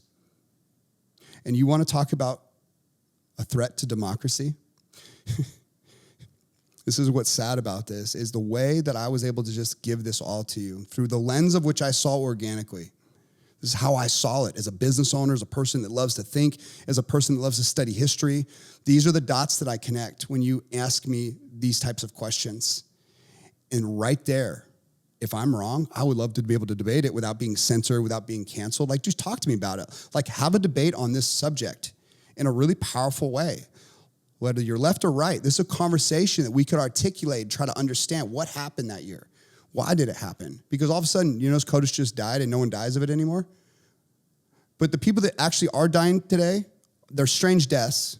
And it seems to be like really pointed at a vaccine that had never gone through any trials, that had been pushed on America, that really made drug companies so rich, filthy rich, high stock price evaluations of these companies ever, Pfizer through the roof, Merck through the roof, all these drug companies that are pushing all these sort of drugs now are just, and you know who these people donate money to? The Democratic Party. They literally have them in their back pocket. The circle of money is so powerful and it's so connected, but no one talks about it. No one understands that there's one guy that's for people in this whole setup. It's the only non-politician that's trying to be in politics right now. And he's not doing it to live a cushy life. Well, he can just coast out the rest of his life. He's now getting shot at. He had a bullet miss his head, exploding on national TV by about this big. Guy's just sitting on a roof, plain as day, by the way. What Secret Service is watching him? Whatever happened to that guy, by the way, we don't even know. Like, you know, if that would have been Obama, what this would have looked like? Why don't we know anything about that original shooter? What happened to him? Who is he? Who's Jeffrey Epstein? Do we know anything about him? Tell me something about these people that are creating some of the most heinous crimes in the world, trying to rewrite history quite literally. You take Trump out, bro. He may be the one person that's standing between you and tyranny. And people are so indoctrinated and so stupid they just can't see it. With all this conversation about climate change, do you think businesses should be required to meet environmental standards, or should the free market decide? That's a really good question. I think it's worth like a deep answer for, because one party often gets painted as the party that cares about the environment, and the other party looks at the one that's trying to destroy it. And that narrative can't be further from the truth. First and foremost, environmental stewardship, it's important for anybody who lives on this planet, for sure, undeniably. But businesses should not be shackled by all the burdensome regulations that really aren't there to help the environment in many cases. Bureaucracies oftentimes are there to steal money from taxpayers. And there's countless examples that I'd love to give, but really the free market is often the best driver of innovation in the green technology space. But there really has to sort of be a demand and a reason that the free market would play. And if not, the technology is just not where it's going to be viable and realistic. So first and foremost, you should encourage responsible practices always, for sure, but you got to let the market lead the way. It's just the way it actually works. When you reward those who find sustainable solutions that are economically viable, that's one thing. But what often happens in government is lobbyists come in and they pick the winners. And it's really sad when you see companies like Solyndra under the Obama administration fail. That was a $535 million loan guarantee from the U.S. Department of Energy that was gifted to Solyndra. Once that money was handed over, boom, they went bankrupt in 2009. Again, that act didn't happen just with Solyndra in 2009. Under Obama, do you know how many green companies got billions of dollars in taxpayer money that failed? This is proof that anything the government touches, it destroys. Listen, Abound Solar, I think that was a $400 million grant that they got from the government in 2010. Again, another Obama year. In 2012, boom, guess what? They went bankrupt. Fisker Automotive. I remember actually investing in Fisker. They got that was a big one. They got $530 million from the U.S. Department of Energy as the part of the Obama administration's push for clean energy vehicles. And guess what? They went bankrupt in 2013. Listen, anything the government touches, it ruins. You ever heard of a company called Beacon Power? That was a company that was focused on energy storage and grid stabilization, right? They received $45 million from the U.S. Department of Energy in 2010. Guess what? That company's not here anymore. How about this one? $250 million to A123 Systems. This one was a big loss, huge loss, like overnight. The second that money got handed over, it disappeared, then they went bankrupt. That was a company that manufactured lithium-ion batteries. Listen, anything the government touches, it ruins. You can't pick winners and losers. Bureaucracy destroys everything. That's what people that don't understand, that free market is the only driver of true innovation. It always has been, and it always will be. And I can point to even examples of where it looked like there was success, and maybe even some powerful precedent was set. NASA is another good example. You know, NASA was an incredible company, but it had zero competition. And in the end of the day, we never really analyzed the amount of dollars that were being frivolously wasted away with NASA. Only now, when you see companies like SpaceX, where you can really consider and kind of compare and contrast. And why don't we do that? We know for a fact that NASA was valuable. Again, and I already said this, no competition, but a prime example sort of the truth of the setup now was only understanding that we now can compare to private companies that have finally entered the space. Why?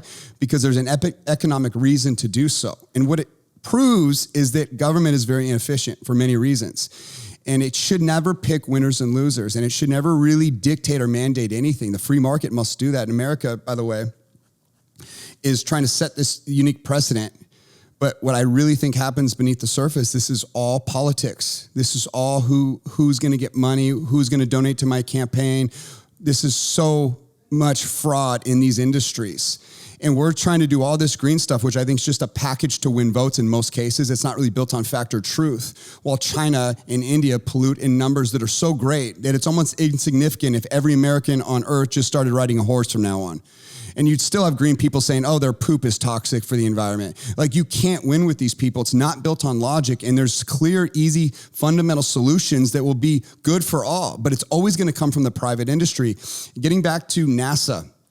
Okay, NASA had a shuttle program that cost $450 million per launch. SpaceX, its Falcon 9 program, that same exact setup is only $62 million. Think about it. Government, $450 million. SpaceX, $62 million. And NASA didn't have the inflation that we're dealing with today. So the numbers are even more staggering.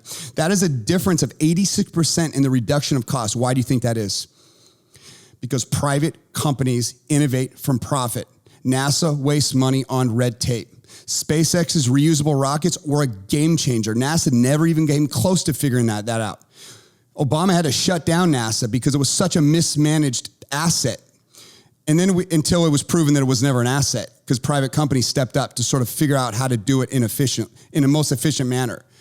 Listen, that reusable technology was absolutely game-changing. That came from the private industry. While SpaceX recovers and reuses their rockets, driving costs down further at every single launch, NASA spent decades and billions of dollars on shuttle programs with no breakthroughs at all. They never needed to figure out how to recycle that dollar. Why? Because they just kept getting taxpayer dollars. And guess who got rich along the way? Bureaucrat after bureaucrat after bureaucrat, creating lifelong positions in government that would have never been there in the private industry. Speed and innovation. NASA took 20 years to plan and execute a space shuttle launch. It was just in half the time where SpaceX was actually developed, tested, and now figured out how to use those reusable rockets, launched them into space, and had successful launches. We are now headed towards Mars with Starship. Private industries light years ahead at any speed, undermined by government's bottlenecks. Again, how did this relate to the original question? Anything related to the environment is a fraud. And you have to be able to see through of why government can't pick winners and losers, why they really can't mandate anything that has any kind of connection to truth attached to it, because all they do is waste. And there's always an incentive that is not what you think it is. Follow the money. The ability for a private company to take risk and have agility. This is everything. NASA had all that political oversight and taxpayer funding, but they couldn't even afford to take the right types of risks. Private companies, however, they learn from their failure and they don't make it happen again. That iterates that faster, more viable option that often you don't see in government. SpaceX famously had multiple failed launches, sure, but each one of them led to the rapid improvements that just compounded quicker and quicker and quicker into that final product. Government-funded NASA, one failure and the entire program grinds to a halt due to political fallout. When you think about market competition, what does that mean? Private industry thrives on competition, driving prices down and innovation up. SpaceX isn't just competing with NASA, while NASA competed with no one.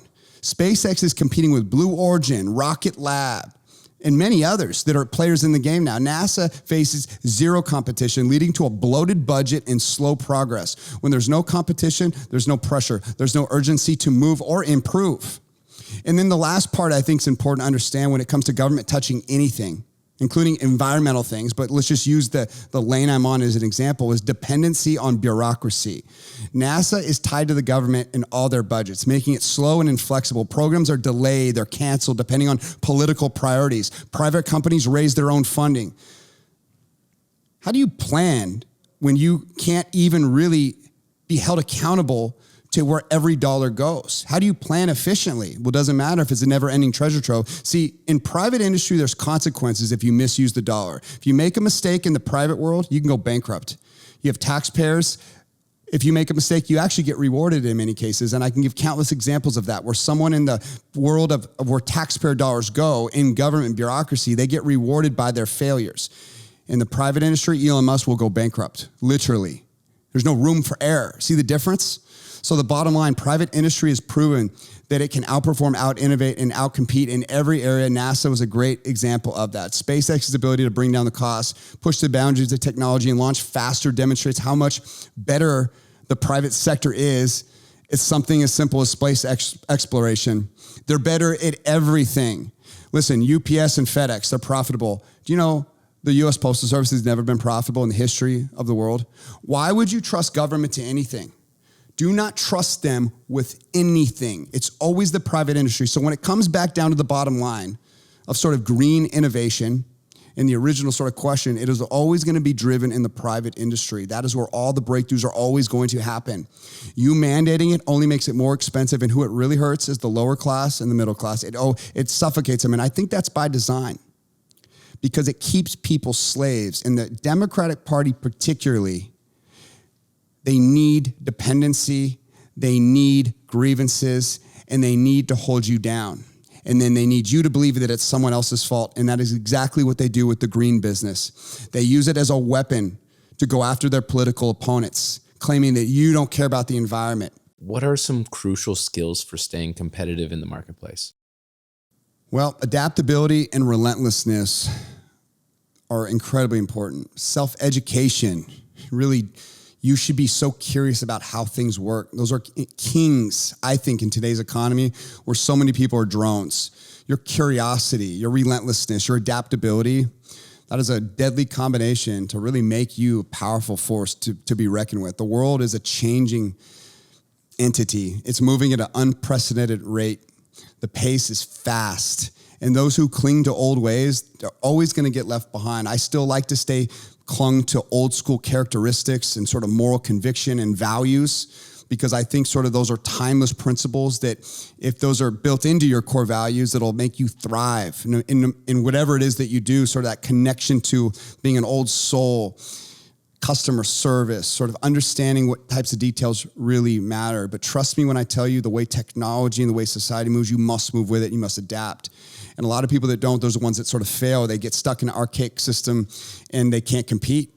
And they get crushed by the big guy that has mastered their systems and processes at scale.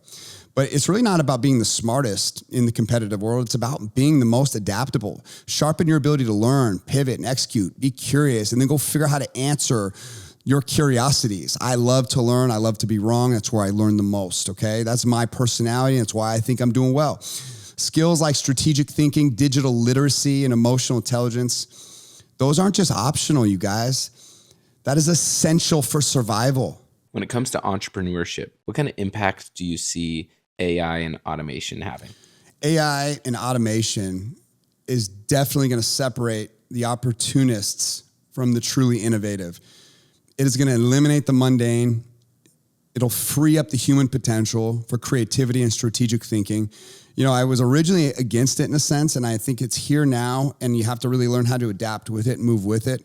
I think that entrepreneurs who leverage AI to enhance their vision will thrive, while those who resist the change will become obsolete. You must embrace the technology at every change, and it's the people who don't oftentimes get burned by the people that do historically. So, you know, learn from the past. But technology is not a replacement, not at all. It's just a tool to amplify sort of your brand, your mission, your vision, your products, your services. It helps you scale. More importantly for me personally, like just scale sort of the main objective in what I do, my impact. But for any company, it's going to help scale what you do if you learn to leverage it correctly. And at the end of the day, it should unleash innovation and creativity in ways that create a ton of jobs and sort of replace jobs that are now going to be replaced with probably better paying jobs, hopefully. Inflation, something that we all have to deal with. How do you deal with it, Erik? Yeah, inflation impacts everyone. You can get mad at it. Or you can learn to control your own economy and really try to use it as a weapon to go win. At the end of the day, we can complain about it all we want, but it's not going to change much. So if I was going to coach someone on sort of how to navigate inflation, I would look at sort of this economic uncertain time and just keep my eyes open first and foremost. And just know this, the weak are going to always falter first, but the strong, they are always going to innovate. Okay, so just know that. Sort of, that is a mindset connection. And that's actually a decision. Inflation and instability, from the Stoics' perspective, it's just part of the game. You know, you get around someone that knows how to win, they're not too stressed about this. At the end of the day, you can always sort of see what it's like when you get around people that win at the highest levels. They may not like it, but they separate from the pretenders because they are the contenders, and they figure out how to win regardless of the economic environment that's around them. They control their own economy. They focus on what they can first and foremost. They look at their cash flow. They reallocate. They innovate. They diversify where they need to. They liquefy where they need to. When you start really understanding sort of the compounding effects of the way things work, and you diversify your income, and you make sure that you sort of hedge yourself, you see things coming. A lot of this was coming, and a lot of people positioned themselves well. Because even during COVID, which was sort of the catalyst for inflation, it created a massive amount of wealth. In fact, it was the greatest transfer of wealth in the history of the world. So some people won. In fact, I would argue my net worth went through the roof during that time because I was well positioned. So inflation, through the lens of someone that like is going to capitalize on it, which it really hurts everyone, but you can't let that be your excuse. You need to adapt. You need to cut out unnecessary costs. You need to stay lean. Whatever it is you need to do. You know, it's funny. I asked a billionaire one time, and I think this advice is relative right now. It's true story. He's one of our greatest customers. I said, "Hey, Jerry, what's the key to success?" He looked at me and he said, "Buy low and sell high." And what a lot of people did when they felt the inflation coming on, they did not hesitate. They instantly sold their positions and all their equities. I'm watching people right now, even right now. Sometimes it takes years to sell off your assets, get cash up, because they are licking their chops and waiting for the next collapse. That oftentimes sort of market conditions like massive inflation sort of create massive opportunities. But if you're not cash up and you're sort of beholden to a market where equities are going down and you're hanging on to these positions because you're trying to weather the storm. But again, that's that idea of pivoting quick, moving fast, like making quick decisions. That's what puts people in a position to take advantage of a market. And as we all have heard before, it's when the market is bloody and people are on the streets, that's where all the greatest wins happen. for the people that have eyes to see. It may not be something that you like to hear, but it's the truth of how it actually works. So again, inflation what? Go make moves. Don't be a victim. Do not rely on government for you to thrive or not thrive. How will remote work evolve in the future? Well, I mean, COVID really obviously pushed this quick. I mean, one of the first big investments that I made during COVID, where I had literally a 5x return in a very short amount of time, was in Zoom. You know, you'd be able to connect the dots, going back to the original question that was before this one about seeing something and moving ahead of it, making a decision based on logic of what's going to happen. That's a pivot. That's an adaptation. That's a movement of something, right? But remote work was one of the decisions that I sort of made a jump on. Quickly got out of that position when I could see sort of what I thought was the peak, buy low, sell high, right? You never really know how far you're going to go in that decision-making process, the right way or even the wrong way, by the way. You can never time the market, but you're trying to make calculated strategic risk with everything. But remote work was one of the strategic thoughts that I put out into everything that I do, right? You got to think, I'm in market like Coeur d'Alene, Idaho. It's my home base. I knew during COVID that sort of the remote work culture was going to blow up this market. It was undeniable as these cities were just struggling. They were scared. The politics of these cities was disastrous.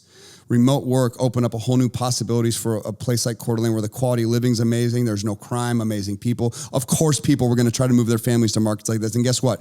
Markets like Bozeman, Montana, Yellowstone, right? That show really blew that market up, didn't it? But no, it was more than just that. People watch this show, right? And then there's a reason to move and they do it. And they pick markets like that. Coeur d'Alene, number one city in America on the cover of Wall Street Journal during COVID. You look at cities like Kalispell, Whitefish, these safe towns that had quality living, 4 perfect seasons, beautiful summers. These families that could bring remote work to that reality of where they were in Seattle, why would I stay here?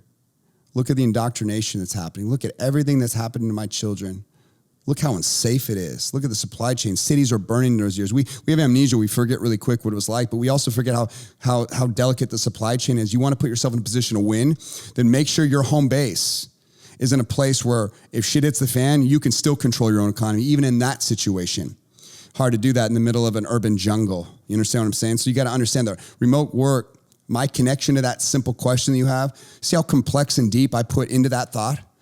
All the things, the stock, the money I can make off of that thought, like where I want to position myself, where I want to have equities in the ground. And that is why we did so well during COVID, is because we had so much investment in the dirt that it jacked up the prices of everything with all this sort of demand coming to this market. And remember, supply and demand and everything, right? So just consider that. I don't even know if that was sort of the heart of your question, but I wanted to say you just triggered one thought in me, and I wanted to sort of expand my mind on to how complex my mind will think about a core topic like remote work. But at the end of the day, like while some industries are going to probably return to traditional spaces, to answer your question now, okay, the flexibility and efficiency of remote work, I think it's here to stay at large. It's probably not the best situation for companies, but it has become so ingrained in society that I think companies are really going to figure out how to sort of innovate around it. But many of them are trying to bring it back. But at the end of the day, like that tone has been set, that feeling, that emotion's been set. It's out there now. And really, I've found that I could probably cut a lot of my overhead with a lot of key jobs by, going to a remote work environment. And that includes like knowing the fact that in one of my companies alone, we have now over 60 VAs that are outside of America that bring the cost of bringing valuable services to my customers down by half the price of what it would cost me to employ here. Like, it opened up a door of possibilities for me with one of my businesses, and now I rely on it solely. And the job is just as good and just as efficient. But when you're a business, your job, your fiduciary job is to survive and give your products and your services a competitive edge against big market business. And you've got to tie into these resources or you'll fail and die. It just won't survive. But remote work really opened up my mind to several different possibilities on many different fronts. And I hope that answer really opened up people's minds to the reality of how something as simple as 2 words can create so many diverse thoughts, including where I sink a dollar. How does a business bring lasting and meaningful change to a society? Well, true change isn't about jumping on social justice bandwagons. It's really about embedding, I think, purpose, value, moral conviction, ethics, all this stuff right into the fabric and the heart of your own business. Even the business of you, if you're not an entrepreneur, the business of you, what does that look like? Please tell me what that looks like. It's not about virtue signaling. Virtue signaling is the most toxic trait a person can have. It's about taking consistent, tangible, viable actions that align you with your mission. Man on a mission, your values. This is what changes the game for everyone. You can embed this doctrine into your soul, and it makes you a valuable human. Businesses should focus on creating opportunities, fostering diversity of thought that lead by example, not just following the lasting hashtag herd that constantly is coming out through all these trends and what's cool and what the media wants you to think. No, like sink into something that has real purpose, real meaning. And really, like diversity of thought, it's profound. So many people don't critically think at all. They just react and then they follow the herd. And one example I think of that'll be really important to understand is like one of the guys that I think is really interesting is he goes around to college campuses all around America. His name's Charlie Kirk. And he simply challenges people on these campuses. And literally, I don't think I've seen one of hundreds of opportunities for some kid to come up there and articulate and debate correctly a point, some liberal point of view, which is, again, what's the political narrative and the political norm on all these campuses all around. And all they do is insult, call them names, call them racist, call them that, but they can't literally sit there toe-to-toe and eloquently debate in a way that is just easy to do. Use your words. Like, convince me with your words. Debate me. Give me examples. Tell me how you know that to be true. Persuade me. Debate is all that's dead. But so you want to talk about like contributing to lasting change. These are the topics you sort of need to bring back to the heart of the human experience, whether you agree or disagree. And this is what creates lasting change. The ability to sort of like, you argue your point, I argue mine. We don't call each other's names. And like, let's really try to understand fundamentally the diversity of thought of how things work. The critical thinking of how things work. And what's interesting is all you need to do is a little bit of that, and the answer becomes so obvious in most cases. And history repeats itself. It's right there to study. And that's why they don't want you to know about history. That's why the media, all these entities, pop culture, Hollywood, media, big tech, these are all globalists. These are all people that hate America. These are all people that have unique agendas. The conquer and divide method and model, it is flexed and used on people in so many damn ways. And when you understand that, it really will allow you to separate in the marketplace, especially if you're a young person, because you can have light years more depth and insight to you.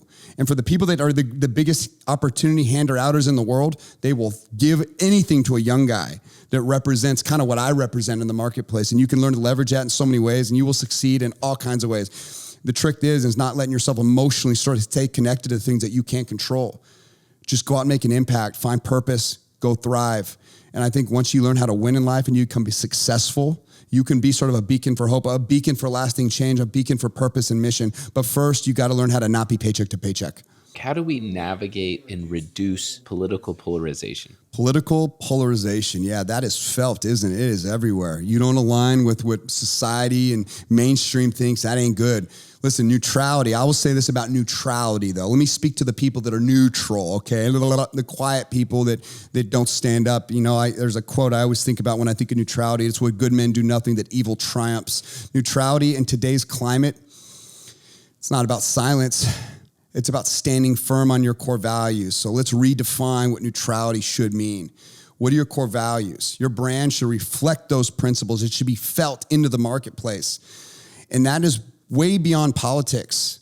Like when you really think about sort of like the connection between winning and like how the market perceives winning even. Like for me, my definition of winning has changed. And this is almost like a deep reflection, even more recently, of what winning actually means for me. But at the end of the day, like the core concept behind something as simple as winning, like my neutrality, if I'm a winner, is showing that I know how to get what I want out of life, right? I may not be speaking politically about it, but even that is a flex on politics. And that politics, one side that's being pounded in so many people's heads is that you can't do it, you're a victim. And we know that if you're going to win, you can't be a victim. You really have to understand perspective and gratefulness. Like these are the ways of winning, right? Neutrality so much if you're just winning. If that becomes there's the standard for people that aren't going to bring politics into the equation, well, then let your winning do the talking, because even that is inspirational to people that are trying to figure it out. And once people realize that winning and conservatism, from my political point of view, they go hand in hand, at least do that, because political polarization is what stops people from saying how they really feel. And if that's you, I'm not even going to challenge you. I'm going to say, okay, then let your winning do the thing that inspires the world. Let your ability to get what you want out of life be the thing that screams for you, your foundation, your actions, all the things that make you you. Because I get it. I can't tell someone to step out in the light and find their truth in their voice like me. I guess it's not for everyone. I would want that for people to find their truth, find their voice, and come out and be the person that is not on the sidelines as society fails. But oftentimes I think the people that contribute to the economy the best and at large, they're people that don't want to be political. They don't want to have arguments all the time. They don't want to have hateful comments all the time. Well, then let your winning do that. If you look at The Rock, and I'll end with this, Dwayne The Johnson, before he ever announced any kind of support for Joe Biden in that last election, which was a crucial mistake, but he did it. He got bent to the pressure and he did it. You know, his core message is winning, being the hardest worker in the room. Like, that is his brand, that's his message. And what does he do? He inspires hundreds of millions of people around the world. How many followers do you have? 400 million followers? That is the conservative message right there. There's no victim here. No one's going to do it for you. Being the hardest worker in the room. Like, people have misunderstood what conservatism is. And oftentimes I think winning is the greatest bridge organically, without talking about politics, to get everyone to agree with you. And at the end of the day, the actions sort of align with the heart of the message. You can't be a victim. It's no one's fault. Extreme ownership. Winning is such a catalyst to that. So there it is. Political polarization. So many people stay quiet because they're so scared of it, and it freezes you. Then lean on winning. If you can't get past that, because not everyone will, and I don't expect anyone, and I'm not going to ever tell anyone to, then let winning be your inspirational punch back to the people that are trying to silence you. That if they knew the truth about you, they would instantly call you a what? Racist. That's how they polarize you. They use these triggering words, and everyone's so scared of them. So this is my connection to that, and I think it's a good answer for so many people that don't want to get political. How does somebody build a successful business in this gig-centric economy? Yeah, gig economy, it's the wild west of opportunity, but sustainability requires a vision beyond your next paycheck, okay? You got to hear this. It's about building a brand and a reputation that people can trust. People do business with people they trust. Diversify those income streams only when you became a master at something. That's how this all works. And a gig economy can get you there very quickly. Please create these systems that really allow that foundation to be solid from the start. That'll allow you to scale, grow. It'll allow you to focus on delivering that value that sets you apart in the marketplace. In a world of side hustles, be the one that really builds an empire by understanding the power of systems and processes, the foundation, get it all right first. All that stuff's so important. And if you can do that right now, you can take this gig economy concept and you can move light years ahead faster than the person next to you. And if you need help doing that, by the way, this isn't a pitch to me or my brand or my companies or anything. I have a company that will literally do it for you. It's a done-for-you business in a box. We solve all your back-end problems. We allow you to go thrive with your mission, your brand, your purpose, the service that you offer the world. How do you maintain authenticity amidst cancel culture? Yeah, authenticity, it's your shield against cancel culture. So hear me when I say that. Your truth, the truth, you will never please anyone. That's the truth. So you shouldn't try. Stay true to your mission. Speak your truth with conviction. Those are the only people that ever break out. And the people that break out, half the people hate them no matter what. But just know, if you're going to be so worried about cancel culture, it's going to cancel you. You're going to cancel yourself by being worried about being canceled, because you're never going to break ground. Trust me when I tell you, even Jesus Christ had haters. Remember? They executed him. You cannot worry about these people. Let the chips fall where they may. In a world of noise, authenticity is the only thing that's going to cut through the clutter. Your audience that aligns with your values, they will stand with you through the storm, and they will respect you, and that will grow. How do you maintain credibility and influence when so many people don't know who to trust? That's a really good question at the end of the day, because it is hard to know who to trust in a world full of noise in this digital age where we're on a rotating wheel of everyone having an opinion and there's so much information that's out there. But it is your homework and your duty to understand history first and foremost. But let me answer it like this. Credibility, it is earned, it is not given, and it never will be. And in times of distrust, where you do have a lot of fake noise, fake media, okay, it's undeniable, and I can give you 1,000. Don't even get me started. I can give you countless examples. But it's the entrepreneurs who stand firm in their values, their moral convictions, in their integrity that lead the way. You must be transparent, you guys. You must be consistent. And above all, you have to be authentic. You have to be so true to your heart and soul, and that's the frequency that you can't fake. It's a vibrancy that's so raw and it's so real. It's where real impact happens. Influence isn't about how many followers you have, by the way. I say it's about how many listeners you have. It's about the impact that you make on the legacy that you leave. The world needs leaders who are willing to be in the light, inside the darkness, not just another echo in the void. Okay, Eric, fun question. Let's do it. Who is your favorite celebrity and why? My favorite celebrity and why? You know, I could give you an answer right now, but I think I'm going to go a different direction with this question. Forgive me. I don't have a favorite celebrity, and here's why. Most of these so-called celebrities, they're far from being worthy of admiration. They live in such a bubble of fame and excess. Sad to me. They're so detached from a reality that the rest of us know. It's not like they don't know what it's like. Many of them came from the gutter. But they blow up fast in this world of Hollywood. It's different. The recent allegations, for example, against P. Diddy. You see that story? Those details are nothing short of disgusting. They're horrifying. It's just an example of how twisted this world really is. This world of excess where you're treated like a god. You have everything. These people are not heroes. And we know where this is all leading. It's leading to people that hurt children. It's like that forbidden fruit for people that act like they're God. They get treated like they're God. They have everything on a silver platter that is so odd, the way we all look at them as like something that is like, I don't even know, like how these people look at celebrities. It's like girls will instantly sleep with a guy. They don't even need to talk if he's a celebrity. You know, acting like these guys are gods has been damaging, so damaging for the industry, I think. But really, the truth is, I think they're slaves controlled by a very dark force. The most powerful industry in the world really is Hollywood, all this power, all this influence. And these people have to sell their souls to the devil as they sort of break into this space where they can achieve this crazy stardom.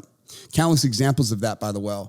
But let me just say this. Acting, singing, putting on a show, it's not that much talent at the big scheme of things.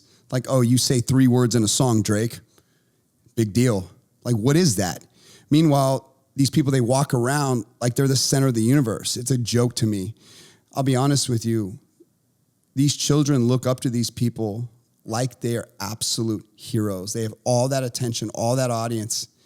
And you just see it over and over and over again. The degeneracy that sort of comes out of this class of people.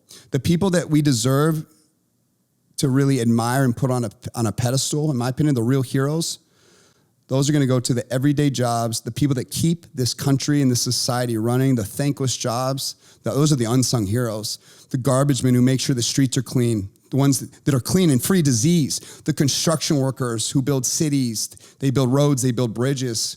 They work in the most dangerous conditions to create an infrastructure that we all take for granted. I talked about this earlier, the police officers, like what they have to see every single day. And we have pissed all over them, including Hollywood, pissed all over them.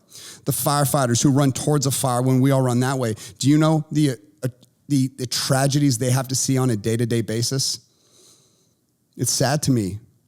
What about the doctors and the nurses constantly saving lives, especially the ones in the emergency room? You know what they have to deal with every day? The stressful type of work that the average person does, that they get no credit for. These are the people that work tirelessly. They save lives, and they do it oftentimes with no sleep, no breaks. They're the ones that show up as the first responders, the paramedics. They're the first to arrive to the most horrific, critical scenes and moments a person could ever imagine. These are the people that bring people back from the brink of death, literally. What about the soldiers who sacrifice their lives to protect your freedoms, my freedoms, our freedoms? Those are the ones that leave their families behind, their wives behind, their kids behind to serve. Serve something greater than themselves, for sure. All day they do that. They believe in America, right? They signed up for this. What about the teachers out there working tirelessly to mold the next generation? They don't get paid much. Those are always underpaid. They're always underappreciated. But they do it all out of the passion in their hearts, historically for sure. All that dedication, that's what we should really admire in a person. The social workers, the mental health care professionals, the people that navigate the darkest moments of another person. That must be tumultuous to do that for a living. And that's what people do. They're offering all kinds of hope to people that need it most. But guess what? No one looks to them as heroes. You want to talk about people that are actual heroes? What about the plumbers, the people that work in the sewers, the electricians, the utility workers? They show up when there's a catastrophe to get your comfort level back to par. The people that ensure that you have running water, clean water, electricity, heat in your homes. The maintenance workers who keep everything functioning day or night. I remember my grandpa, he used to have a big set of keys on him he'd always carry around when I was a kid. Huge wad of keys. That was so in the middle of the night, when there was an emergency somewhere, he was a city manager. He'd have to run around all hours of the night with his keys, figuring out what he was going to go have to fix tonight in what part of the city, where everything had a lock. I'll tell you what, those are the maintenance workers that I got. That's my hero right there. Those are the people that keep everything working so that you can be comfortable and happy with your family. What about the farmers, the agricultural workers, the people that put food on your plate, the people that serve you food, clean up after you, the people that work from dusk till dawn in conditions that most people wouldn't even last 1 hour in. I couldn't imagine P. Diddy bussing a table at a restaurant. The delivery drivers and the truckers that keep everything moving. They keep the economy moving. No, those are deplorables. These are the people that spend countless hours on the road to make sure that you get the goods you need. Nobody ever thanks them. And let's not forget the janitors who clean up after your mess constantly. In every industry on earth, there's a janitor right there to do the dirtiest work. When someone throws up on a toilet, diarrhea is everywhere. Who do you think goes and cleans that up? That happens every day in businesses all around America. It's the dirtiest type of work. Who makes sure the hospitals, schools, the public spaces, all are sanitized and safe? It's those people, it's the janitors. They often go unnoticed. They lurk in the shadows, but they play a critical role, and no one ever says hi to them. I made it a key, priority in my life that anytime I see a janitor, I thank them. I started doing that years ago. I do it at airports all the time. It's where I see them most, usually in the bathrooms, trying to clean up after the countless people that are pissing on the floor. If I can inspire anything in you with this one question, thank a janitor next time you see one. Actually build a standard around thanking everyone who's doing something, including the gal that's giving you coffee that's making literally $15 an hour in an inflated economy where that literally keeps you living at your parents' house. But that job, by the way, is not supposed to be a career job. That's the leader in me of conservatism that says, no, it's meant to teach you a skill, to be responsible, to build up, to one day own the coffee shop. What about the factory workers? I worked in many factories as a kid. The blue-collar laborers, even the union members who vote in a way historically that is against their greatest potential, no offense. But even those are the heroes. Those blue-collar laborers, that was my grandpa for many years. Those are the people that keep those industries alive so that you can have your Amazon product the next day on your porch. Those are the people that we rely on to produce the goods that you rely on every single day. Manufacturing is huge, and we have been devastated in this country for it. You want to talk about heroes. These are the people that should be admired. These are the ones that should be celebrated. These are the ones that have real skills. You want to talk about skills? These are the ones that have heart. These are the ones that have ethic because they have to show up every day at 6 a.m., at 5 a.m., when their shift starts. That's a work ethic that is unmatched by Hollywood. They don't do it for fame or glory. They do it because it's necessary, because it's their duty. Not everyone's going to be a celebrity, but heroes shouldn't be just celebrities. They keep your society running, you guys, while the so-called celebrities of this world live in that make-believe land, that fairy tale land that we know nothing about. So no, I don't really have a favorite celebrity, brother. My heroes are everyday people who wake up and put their boots on the ground, and they get the real work done. All right, Erik. Hey, I want to just say thank you so much for answering all these questions from the community. And I have one last question for you. Who is your favorite president? I have a feeling I know who you're going to say. If you use the one that I'm thinking you're going to use, could you share a couple of those quotes with us as well? Yeah, you teed me up, and you know me very well. My favorite president, undeniable, is Ronald Reagan. Ronald Reagan was not just a politician. He was a master communicator who understood the power of words like nobody I've ever seen. He used them to inspire an entire nation. When it comes to Ronald Reagan quotes, oh my God, there's so many. And I do quote a lot of Reagan quotes. There's just so many witty lines out there. The ones I'll just remember off the top of my head here, the peace through strength one, I think I got to start with. It goes, we maintain peace through our strength.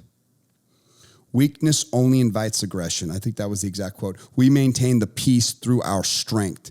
Weakness only invites aggression. That was such a powerful line if you really think about it. This idea that like a strong military and defense is the greatest way to create peace. It deters your enemies, and it's so good and so factual, and it's so in line with how strength really is meant to work. When you think about like Jordan Peterson, one of his really profound sort of messages is that strength is a virtue.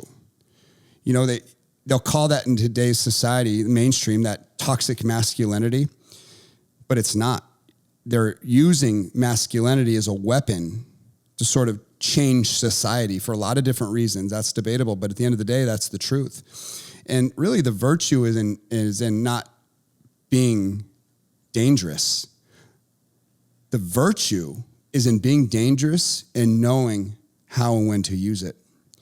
Being dangerous to protect innocence, being dangerous to fight for what's right, to protect your family, to protect innocence. That is the concept. And I think that directly connects powerfully to this quote, which resonates through time. We maintain the peace through our strength. Weakness only invites aggression. Another quote, powerful. The most terrifying words in the English language are, I'm from the government, and I'm here to help. That quote really says everything you need to know. Another quote, freedom is more than one generation away from extinction. We didn't pass it to our children in the bloodstream. It must be fought for, protected, and handed on for them to do the same. Powerful line, you guys, and how right he is. And one of the things you've heard me say recently is that our adversaries, the people that want to take America down, you don't think they're there? Oh my God, you're an idiot if you think that. But they're going to destroy an entire generation through TikTok. They're going to really ruin us from within, destroy us from within without ever firing one bullet. Direct sort of a connection to the reality of why it's important to protect our children, and really why it's important to protect masculinity and women. And that's what they're going after. They're going after children. We can't define what a woman is, and toxic masculinity is something that they're trying to put in a cage. There's a reason here. These are the enemies of freedom. Number 3 is one we've all heard, Mr. Gorbachev, tear down this wall. Very powerful time when communism fell right there at the Berlin Wall. Nobody in a million years, just a few years prior, would have ever thought that you would have had Ronald Reagan at the Berlin Wall as they tore it down. If you study and you know history, this was a major event in history. How about this quote? We can't help everyone, but everyone can help someone.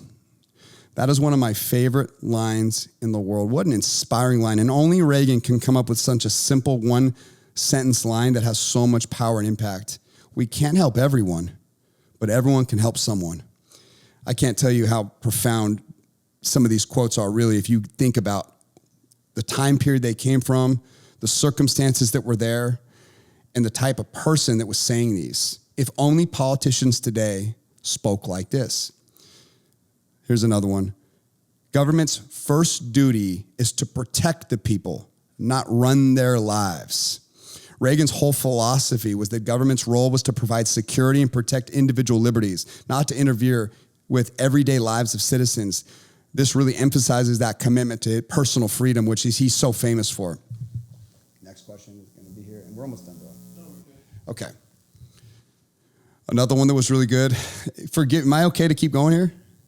Yeah? Okay. I have so many. I might as well get through the ones that I can think of. There are no constraints on the human mind, no walls around the human spirit, no barriers to our progress except those we ourselves erect. That was really powerful because it really showcased how he felt about people's limitless potential and the human spirit. And one of the things that you see in politicians today is they create grievances and they do the exact opposite. They don't tell you you can do this too. Obama was one of the most beautiful examples of a president that could have come out and said, hey, you guys, in all these impoverished black communities all around America, I did it. Look at where I came. I'm the president of the United States of America. If I did it, you can do it too. Instead, he kept the divide going. I could have been Trayvon Martin. That could have been my son. All the things. And you watch cities burn over it. Instead of him uniting, he divided. There was so much reason to divide, though, because divide and conquer has been a method used for generations. And if there's no grievance, you don't have a Democratic Party. But Reagan really was the antithesis of sort of that narrative. Another great quote, the future doesn't belong to the faint-hearted. It belongs to the brave. How about this one? If we ever forget that we are one nation under God, then we will be a nation gone under. Such a powerful, powerful quote. And what you're seeing today in politics is they're pulling God out of everything. They're replacing government with God in schools. They're now even replacing parents with government in schools. But really, this is foundational in where you see them pulling God out. And it's all by design. It's all on purpose. This is all a narrative that is creating problems in America like we've never seen. You have to understand the trajectory of where we're headed. And again, does it mean I don't control my own economy? No. Does it mean I'm bitter and pissed off all the time? No. But it means I'm wide awake. And it means that I'm going to go win despite the conditions that I can't control, because I can position myself in a way where I can stoically react to truth that I understand. And this is what I try to promote and teach through all this work that I'm doing. Another quote here that's good. I think I'll do two more. The best minds are not in government. If any were, business would steal them away. Think about that one for a minute. What a gut punch to politicians and people that live their lives in politics. The best minds are not in government. If they were, business would steal them away. Isn't that the truth? The problem now is you can get so rich in politics. How is that possible? What a racket, right? Historically, you can only get rich in private business, but that is where the deep state is, and that is where the one thing the founding fathers got wrong was term limits. They couldn't foresee a train or a plane or a car. We've talked about this. But at the end of the day, that quote right there says everything you need to know about the great mind that Reagan was. And the last one that I'll say, there's no limit to the amount of good you can do if you don't care who gets the credit. You want to talk about someone that was impact-driven and humble to its core? There's no limit to the amount of good you can do if you don't care who gets the credit.